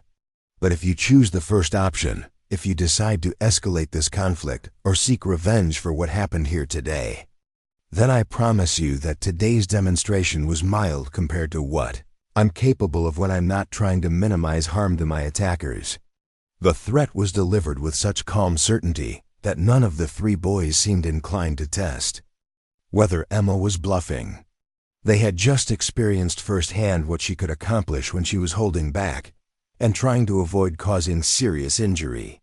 None of them wanted to discover what she might do if she decided that restraint was no longer necessary. Emma gathered her backpack from where it had fallen during the confrontation and adjusted the straps with the same methodical precision she brought to everything else. She looked at each of the three boys in turn, making sure they understood that the lesson was complete and that any future interactions between them would be governed by the new reality that had been established in this hallway. I'll be leaving now, Emma said, her tone conversational despite the violence that had just occurred. My father is waiting for me in the parking lot, and I don't want to be late. I suggest you three take some time to think about what happened here today and what it means for your future behavior. As Emma walked away from the scene of the confrontation, heading toward the front exit where her father's car would be waiting, she felt a complex mixture of emotions washing over her. Relief that the escalating harassment campaign was finally over, satisfaction that she had successfully defended herself without causing permanent harm to her attackers, pride that her years of training had proven effective when applied in a real-world crisis situation. But she also felt a deep sadness that the situation had been allowed to escalate to the point where violence became necessary. Her martial arts training had taught her that the best fight was always the one that never happened, and she couldn't help but wonder if there had been some alternative approach that might have resolved the conflict without requiring her to hurt three fellow students. As she pushed through the front doors of Lincoln Valley High School and saw her father's familiar pickup truck waiting in the designated pickup area, Emma realized that her time as the invisible military brat was definitively over. By Monday morning, everyone in the school would know exactly what had happened in that hallway, and her carefully maintained anonymity would be replaced by a reputation that would follow her for the rest of her time in Millbrook. But as she walked toward her father's truck, Emma found that she wasn't afraid of that prospect anymore. She had spent too much of her life trying to be invisible, trying to avoid conflict at any cost, trying to make herself small enough to escape notice. Today had taught her that sometimes visibility was necessary, that sometimes conflict was unavoidable, and that trying to make yourself small only encouraged predators to see you as prey. Carlos Rodriguez looked up from his phone as Emma approached the truck, his experienced eye immediately noticing the subtle signs that suggested his daughter had just been through some kind of significant experience. Her posture was different, more confident and assertive than usual. Her breathing was slightly elevated, consistent with recent physical exertion. Most telling of all, her expression carried the kind of calm satisfaction that he recognized from their training sessions when she had successfully mastered a particularly challenging technique. "How was the makeup lab?" Carlos asked as Emma climbed into the passenger seat, though his tone suggested he suspected that chemistry hadn't been the most significant part of her afternoon. Emma buckled her seatbelt and considered how much to tell her father about what had just occurred. She had always been honest with him about her experiences at school, but today's events represented a fundamental shift in her situation that would require careful explanation.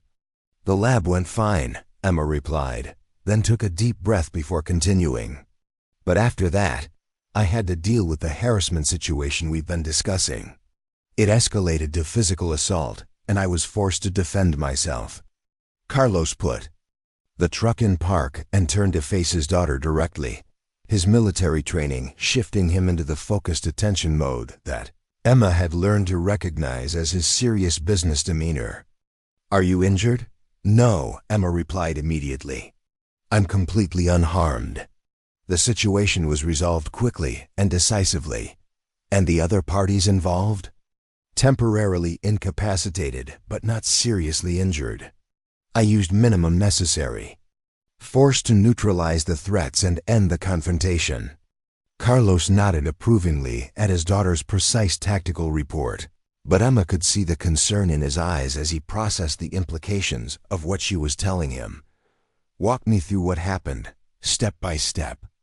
As they drove home through the mountain roads surrounding Millbrook, Emma provided her father with a detailed account of the confrontation, explaining the tactical situation, her assessment of the threats involved, and her decision-making process throughout the encounter. Carlos listened without interruption, occasionally asking clarifying questions, but mostly allowing Emma to tell her story in her own way. "You handled the situation exactly as you should have," Carlos said when Emma finished her account.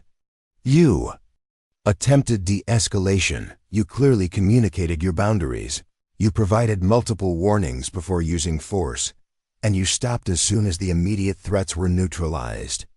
Your actions were legally justified, morally appropriate, and tactically sound." Emma felt a wave of relief at her father's assessment, understanding that his approval meant she had successfully applied the principles he had spent years teaching her. But she also knew that the physical confrontation was only the beginning of dealing with this situation. "What happens next?" Emma asked, echoing the question that Brandon had posed in the hallway. Carlos was quiet for a moment as he considered the various implications and potential consequences of the day's events. "That depends on several factors. How the other parties choose to respond, whether school administration becomes involved, whether any legal action is taken, and how the broader school community reacts to what happened." "What's your assessment of the most likely outcomes?" "Given what you've told me about these boys and their families, I suspect they'll try to minimize the incident and avoid official attention," Carlos replied thoughtfully. "They can't report you without admitting to sexual assault and unlawful restraint, and the security camera footage would support your version of events. Most likely, they'll try to handle this quietly and hope it doesn't become a larger issue." Emma nodded, understanding the logic behind her father's analysis. "And if they don't make that choice?" "Then we'll deal with whatever consequences arise together," Carlos said firmly. "But remember, Mia, you did nothing wrong today. You protected yourself from assault using appropriate force, and you should never apologize for that or feel guilty about it." As they pulled into the driveway of their modest military housing unit, Emma felt the adrenaline from the confrontation finally beginning to fade, replaced by a deep fatigue that came from the emotional stress of the past month and a half. She had successfully defended herself and ended the harassment campaign that had been making her life miserable, but she also understood that tomorrow would bring new challenges as the school community processed what had happened and decided how to respond to the quiet military girl who had turned out to be anything but helpless. Monday morning arrived with the kind of crisp mountain air that made everything seem sharper and more vivid. But Emma Rodriguez felt the weight of anticipation as she stepped off the school bus at Lincoln Valley High School. The weekend had passed. Quietly, with no contact from Brandon, Ryan, or Kyle, and no official communication from the school administration. Her father had spent Sunday evening reviewing security camera policies with the school district, confirming that the hallway footage would indeed show exactly what Emma had described, should anyone choose to make the incident official. As Emma walked through the front entrance of the school, she immediately noticed that something fundamental had changed in the atmosphere around her. Students who had previously ignored her existence now watched her with expressions ranging from curiosity to awe to genuine fear. Conversations stopped when she passed, resuming in hushed whispers when she had moved beyond hearing range.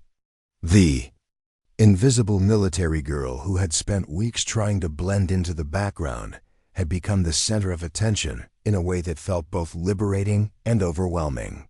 Mia Thompson appeared at Emma's locker before first period, her expression mixing concern with barely contained excitement. "Is it true?" she asked without preamble, glancing around to make sure they wouldn't be overheard by the wrong people.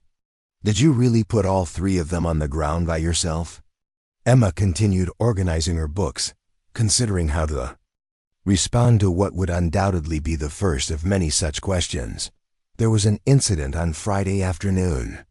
I defended myself when the situation required it." "That's not really an answer," Mia pressed, though her tone remained friendly rather than accusatory. "The rumors are completely wild. Some people are saying you knocked them unconscious, others are claiming you used weapons, and there's even a story going around that you're some kind of secret government agent."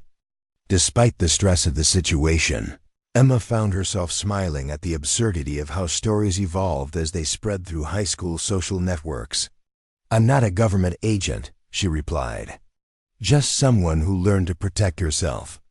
The truth was that Emma had spent the weekend processing her own feelings about what had happened in that hallway. The physical confrontation itself had lasted less than 30 seconds, but its implications were still unfolding in ways she was only beginning to understand. She had successfully defended herself and ended the harassment campaign that had been making her life miserable, but she had also revealed capabilities that would fundamentally change how everyone at Lincoln Valley viewed her. During her first period advanced biology class, Emma noticed that even Mr. Henderson, the teacher, seemed to be observing her differently. His interactions with her were still professional and appropriate, but there was a new undercurrent of respect in his tone that hadn't been there the previous week. It was as though her willingness to defend herself had somehow validated her right to be treated as an equal rather than a temporary inconvenience. The most significant change became apparent during the transition between first and second periods. Emma was walking through the main hallway when she noticed a commotion near the gymnasium entrance. A sophomore girl named Jessica Martinez was being cornered by two senior boys who were clearly attempting to intimidate her about something. The scenario was depressingly familiar, a replay of the kind of harassment that Emma had endured for weeks before finally being forced to take action. But as Emma approached the situation, something unexpected happened. One of the boys noticed her presence and immediately stepped away from Jessica, his aggressive posture deflating as soon as he recognized who was watching. The second boy followed his companion's gaze, saw Emma observing their behavior, and likewise decided that continuing the harassment wasn't worth the risk of attracting her attention. "This isn't over," one of them muttered to Jessica as they retreated, but their tone lacked conviction and their departure was notably swift. Jessica looked around in confusion, unsure why her tormentors had suddenly abandoned their intimidation campaign. When she noticed Emma standing nearby, her expression shifted to recognition and gratitude. "Thank you," Jessica said quietly as she gathered her scattered books. "I don't know what you did, but thank you." Emma helped Jessica collect her materials, understanding that she had just witnessed something significant.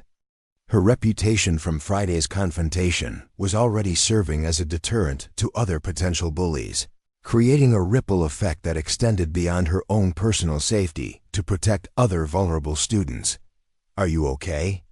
Emma asked, noting the tear tracks on Jessica's cheeks and the obvious signs of distress. "I am now," Jessica replied with a shaky smile. "Those guys have been bothering me for weeks, but this is the first time they just walked away like that. I guess word gets around about what happened with Brandon and his friends." The conversation was interrupted by the arrival of Dr. Walsh, the principal, who had apparently been summoned by a teacher who witnessed the initial harassment. Her expression was stern as she looked around the hallway, clearly expecting to find students in need of disciplinary action. "Is everything all right here?" Dr. Walsh asked, her gaze shifting between Emma and Jessica. "I received a report about some kind of disturbance." "Everything's fine," Jessica replied quickly. "Just a misunderstanding that got resolved." Dr. Walsh's attention focused on Emma, and there was something in her expression that suggested she suspected Emma's involvement in resolving whatever situation had occurred. "Ms. Rodriguez, I'd like to speak with you in my office when you have a moment. Perhaps during your lunch period?"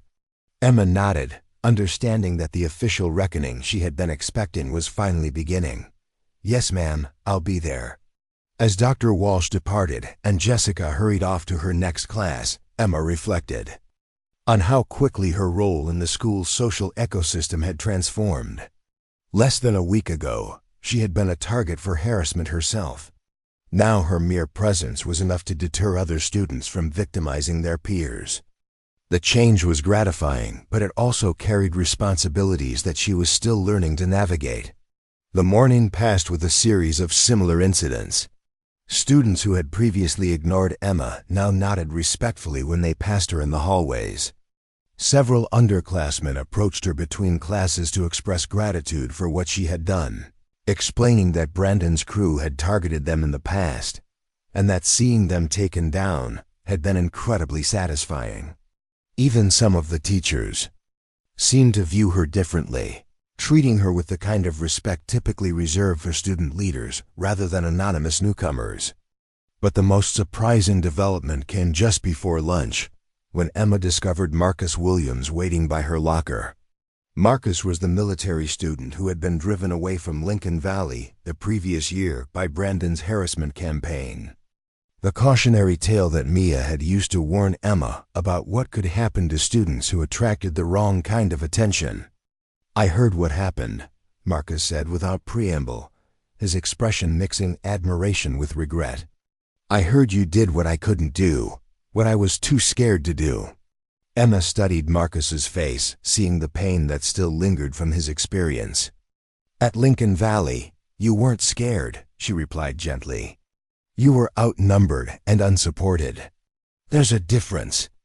"Maybe," Marcus said, though his tone suggested he wasn't entirely convinced. "But I wanted to thank you anyway. For standing up to them. For showing everyone that they're not untouchable. My little sister Sarah is a freshman here now, and knowing that someone like you's around makes me feel better about her safety." The conversation with Marcus highlighted something that Emma had been struggling to process since Friday's confrontation. Her decision to defend herself hadn't just affected her own situation. It had sent a message to the entire school community about what behavior would and wouldn't be tolerated, creating a safer environment for students who might not have the ability to protect themselves. When lunch period arrived, Emma made her way to Dr. Walsh's office with a mixture of apprehension and determination. She understood that this conversation would likely determine whether Friday's incident would be treated as a closed matter or the beginning of a larger investigation that could involve law enforcement and have serious consequences for everyone involved.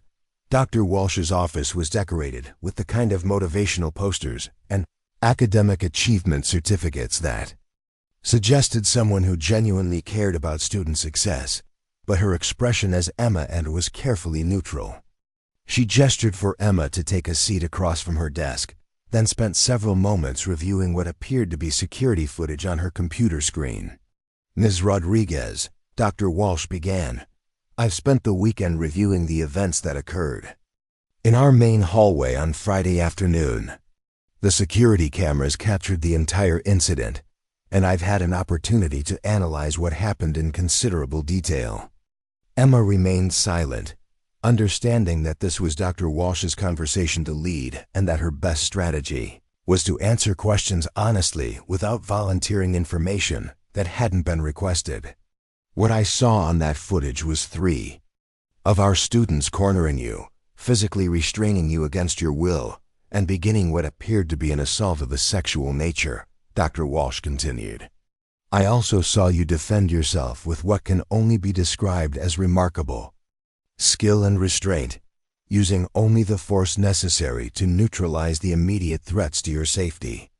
The principal's assessment was more favorable than Emma had dared to hope, suggesting that the official review of the incident had reached conclusions that supported her version of events rather than whatever narrative Brandon's group might have attempted to construct. "From a legal and disciplinary standpoint," Dr. Walsh said, "your actions were entirely justified. You were defending yourself against assault, and you used reasonable force to protect yourself from harm. The boys involved will be facing serious consequences for their behavior, including suspension and potential criminal charges if you choose to pursue them." Emma felt a wave of relief at the principal's words, understanding that the official investigation had concluded in her favor. But she also sensed that Dr. Walsh had more to say about the situation. "However," the principal continued, "I'm curious about where you learned the skills you demonstrated on Friday. That level of martial arts proficiency doesn't develop overnight, and it suggests a background that perhaps you haven't shared with us." Emma considered her response carefully, understanding that this was an opportunity to provide context for her actions without revealing more than was necessary. "My father is a retired Marine, and he's been teaching me martial arts since I was young. He believes that military families have a responsibility to ensure their children can protect themselves, especially given how frequently we move and how often we find ourselves in unfamiliar environments." Dr. Walsh nodded thoughtfully. "That explains quite a bit.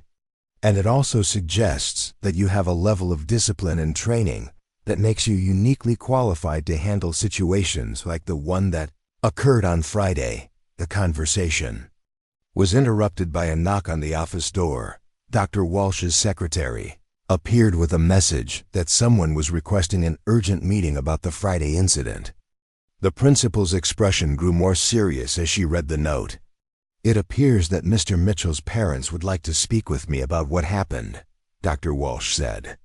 "They're claiming that their son was the victim of an unprovoked attack, and that she should be expelled for violent behavior." Emma wasn't surprised by this development, understanding that Brandon's family would likely attempt to use their local influence to reframe the narrative in their son's favor. The security footage should make it clear who was the aggressor in that situation. "Indeed it does," Dr. Walsh replied firmly. "And I'll be making that point very clearly to the Mitchells when I meet with them this afternoon.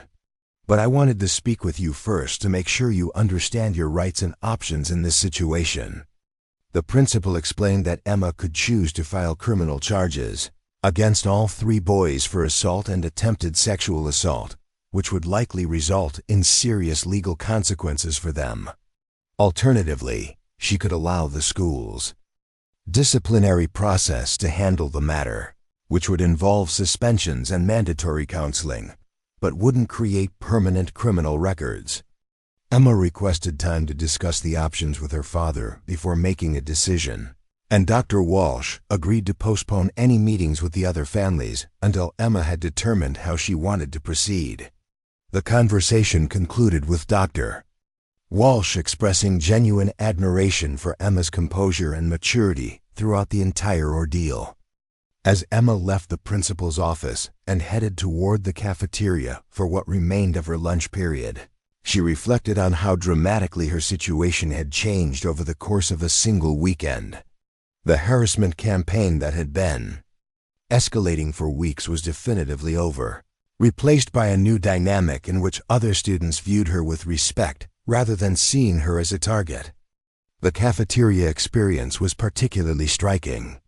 Emma had spent weeks eating lunch in the library to avoid the social complexities of the main dining area, but today she decided to test whether that caution was still necessary. As she moved through the lunch line and looked for a place to sit, she noticed that several groups of students were making space at their tables and gesturing for her to join them. Mia waved enthusiastically from a table near the windows where she was sitting, with several other students whom Emma recognized but had never spoken with directly.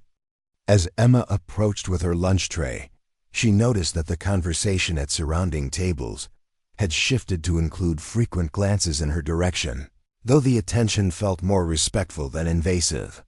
"So," said a junior named David Chun as Emma settled into her seat, "is it true that you've been studying martial arts for like 10 years?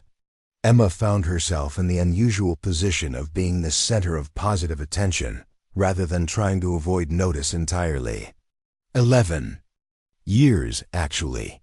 My father started teaching me when I was 6.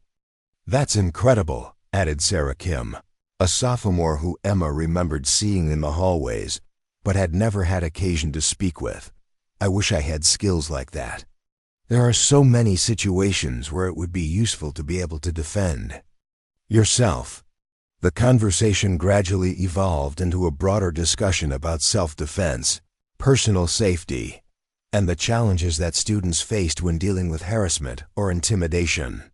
Emma found herself sharing insights from her training about situational awareness, de-escalation techniques, and the importance of having confidence in your ability to protect yourself. "Would you ever consider teaching other people?" asked a freshman named Alex Rodriguez, who shared Emma's last name but wasn't related to her family. "I mean, not everyone has a Marine father who can teach them martial arts, but a lot of us could benefit from learning basic self-defense." The suggestion sparked immediate interest from other students at the table, and Emma found herself considering possibilities that hadn't occurred to her before. Her martial arts training had always been a private matter, something she shared only with her father and kept hidden from her school communities. But Friday's incident had demonstrated that her skills could be used not just for personal protection, but to create a safer environment for other students who might be vulnerable to harassment. "I'd need to talk to my father about it," Emma replied thoughtfully, "and probably get permission from the school administration. But if there's genuine interest, it might be something worth exploring." The lunch period passed quickly, filled with the kind of genuine social interaction that Emma had rarely experienced at any of her previous schools.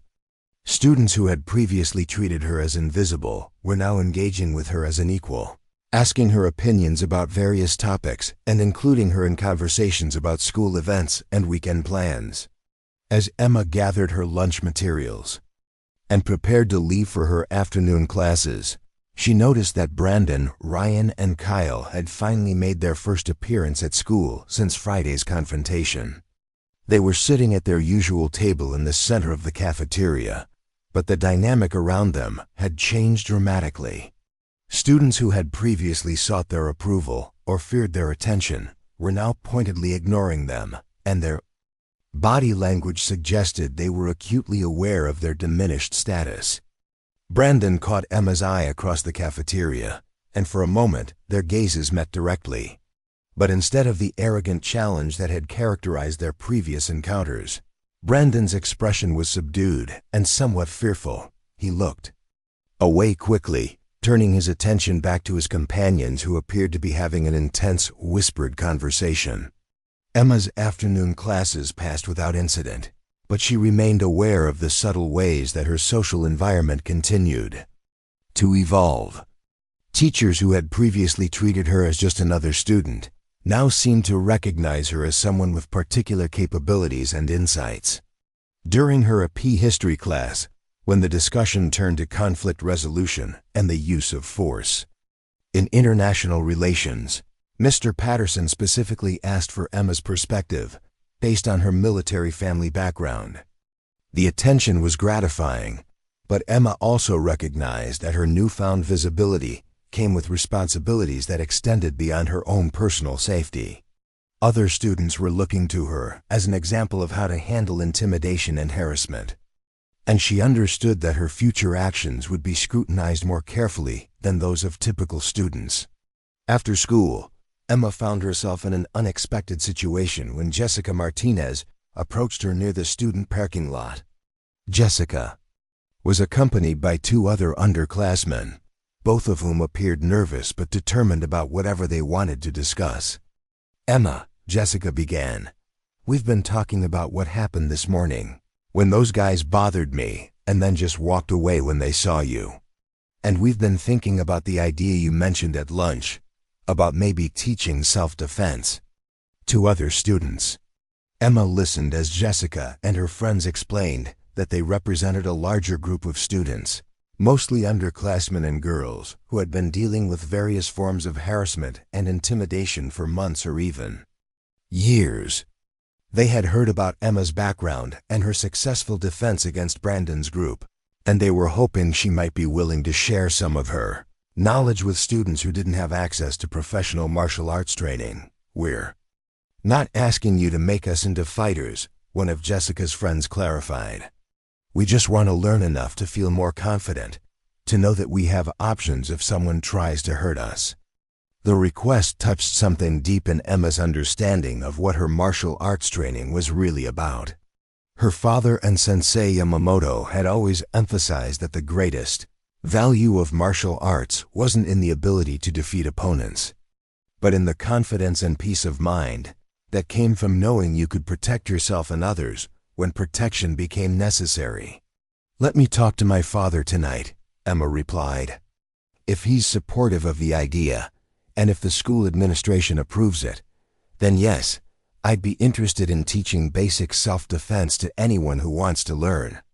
The conversation was interrupted by the arrival of Carlos Rodriguez, who had come to pick up Emma for their evening training session.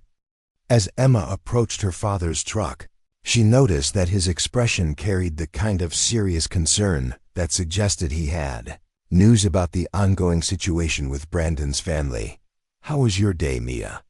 Carlos asked as Emma settled into the passenger seat, though his tone indicated he was already aware that significant developments had occurred. "Complex," Emma replied honestly. "Dr. Walsh reviewed the security footage and confirmed that my actions were justified. But Brandon's parents are claiming I was the aggressor and demanding that I be expelled. She's meeting with them this afternoon." To explain what actually happened, Carlos nodded grimly. "I received a call from Dr. Walsh about an hour ago. She wanted to give me a heads up about the Mitchell family's response and to discuss our options going forward." As they drove home through the mountain roads, Carlos explained that the Mitchell family had indeed attempted to use their local influence to pressure the school district into taking action against Emma. They had contacted several school board members and threatened to withdraw their financial support from various school programs if Emma wasn't punished for what they characterized as an unprovoked attack on their son. However, Carlos continued, Dr. Walsh stood her ground completely.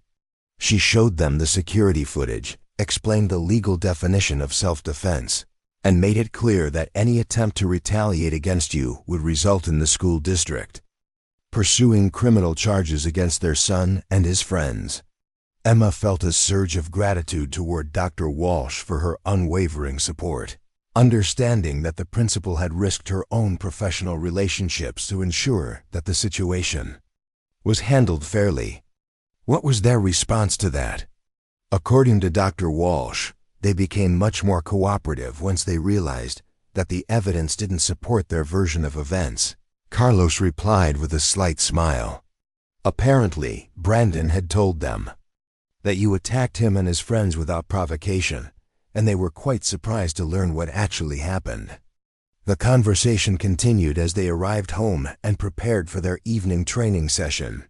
Carlos explained that the Mitchell family had ultimately agreed to accept the school's disciplinary action without further escalation, understanding that pushing the matter further would only result in more serious consequences for their son. In the converted garage dojo, as Emma worked through the precise movements of advanced kata, she found herself processing the events of the day and considering what they meant for her future at Lincoln Valley High School. The quiet military girl, who had tried so hard to remain invisible, had become one of the most visible students in the school, but the attention was largely positive and respectful rather than threatening.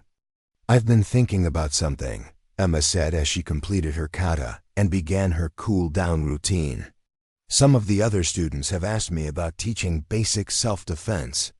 They want to learn enough to feel more confident about protecting themselves." Carlos's expression brightened at the suggestion. "That's an excellent idea, Mia.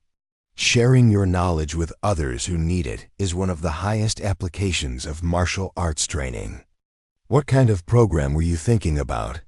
Emma explained the conversation she had had with Jessica and the other students, describing their desire to learn practical self-defense skills that could help them handle harassment and intimidation more effectively. She also mentioned the broader interest that had emerged during her lunch conversation, suggesting that there might be enough demand to create a formal club or program. "I think we should propose it to Dr. Walsh," Carlos said thoughtfully. "A student-led self-defense program with proper supervision and focus on safety and de-escalation rather than aggression. It could be a positive way to channel the attention you've received into something that benefits the entire school community." That evening, as Emma completed her homework and prepared for bed, she reflected on how dramatically her life had changed over the course of a single week. The harassment campaign that had been escalating for weeks was completely over, replaced by a new social dynamic in which she was respected and sought after rather than targeted and isolated. More importantly, she had discovered that her martial arts training could serve purposes beyond personal protection. Her willingness to defend herself had created a safer environment for other students, and her knowledge could potentially be shared with peers who needed confidence and skills to protect themselves. The next morning brought confirmation that the transformation in her status at Lincoln Valley was permanent rather than temporary. As Emma walked through the hallways, students continued to greet her respectfully, and several teachers made positive comments about her influence on the school's social climate. During her meeting with Dr. Walsh that morning, Emma formally proposed the creation of a student self-defense club, with herself as the primary instructor and her father as the supervising adult advisor. Dr. Walsh was immediately supportive of the idea, explaining that the school district had been looking for ways to address bullying and harassment more proactively. A program like this could serve as a model for other schools in the district, Dr. Walsh explained. Teaching students to protect themselves while also emphasizing respect, discipline, and conflict avoidance. It addresses the problem from multiple angles. The Self-Defense Club was approved within a week, with its first meeting scheduled for the following month. Emma found herself in the unexpected position of preparing to teach techniques that she had spent years learning, adapting advanced martial arts concepts into basic skills that could be mastered by students with no previous training. As November arrived and the mountain snow began falling regularly around Millbrook, Emma's life at Lincoln Valley had stabilized into a new equilibrium that was far more positive than anything she had experienced at her previous schools. The Self-Defense Club attracted over 30 students in its first semester, ranging from underclassmen who wanted to feel safer in the hallways to upperclassmen who were interested in the philosophical aspects of martial arts training. Brandon, Ryan, and Kyle served their suspensions and returned to school with markedly different attitudes. They avoided Emma entirely, but more importantly, they also stopped targeting other students for harassment. The demonstration of consequences for their behavior had apparently convinced them that their previous tactics were no longer sustainable. Several months later, as Emma prepared for her family's next military assignment, she reflected on what her time at Lincoln Valley had taught her about the importance of standing up for yourself and others. The quiet military girl who had arrived in Millbrook, hoping to remain invisible, had discovered that sometimes visibility was necessary, that sometimes conflict was unavoidable, and that having the courage to use your abilities when needed could create positive changes that extended far beyond your own personal situation.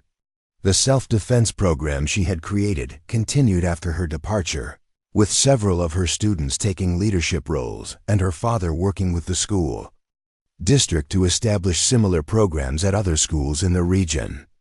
The legacy of that Friday afternoon confrontation became not just the end of a harassment campaign, but the beginning of a movement that helped countless students develop the confidence and skills they needed to protect themselves and create safer communities. Emma Rodriguez had learned that true strength wasn't about avoiding conflict at any cost, but about having the wisdom to know when conflict was necessary and the skill to handle it appropriately when it arose. Most importantly, she had discovered that the greatest application of her martial arts training wasn't in defeating opponents, but in creating an environment where fewer people needed to be afraid and more people could live with dignity and respect. Up next, you've got 2 more standout stories right on your screen. If this one hit the mark, you won't want to pass these up. Just click and check them out.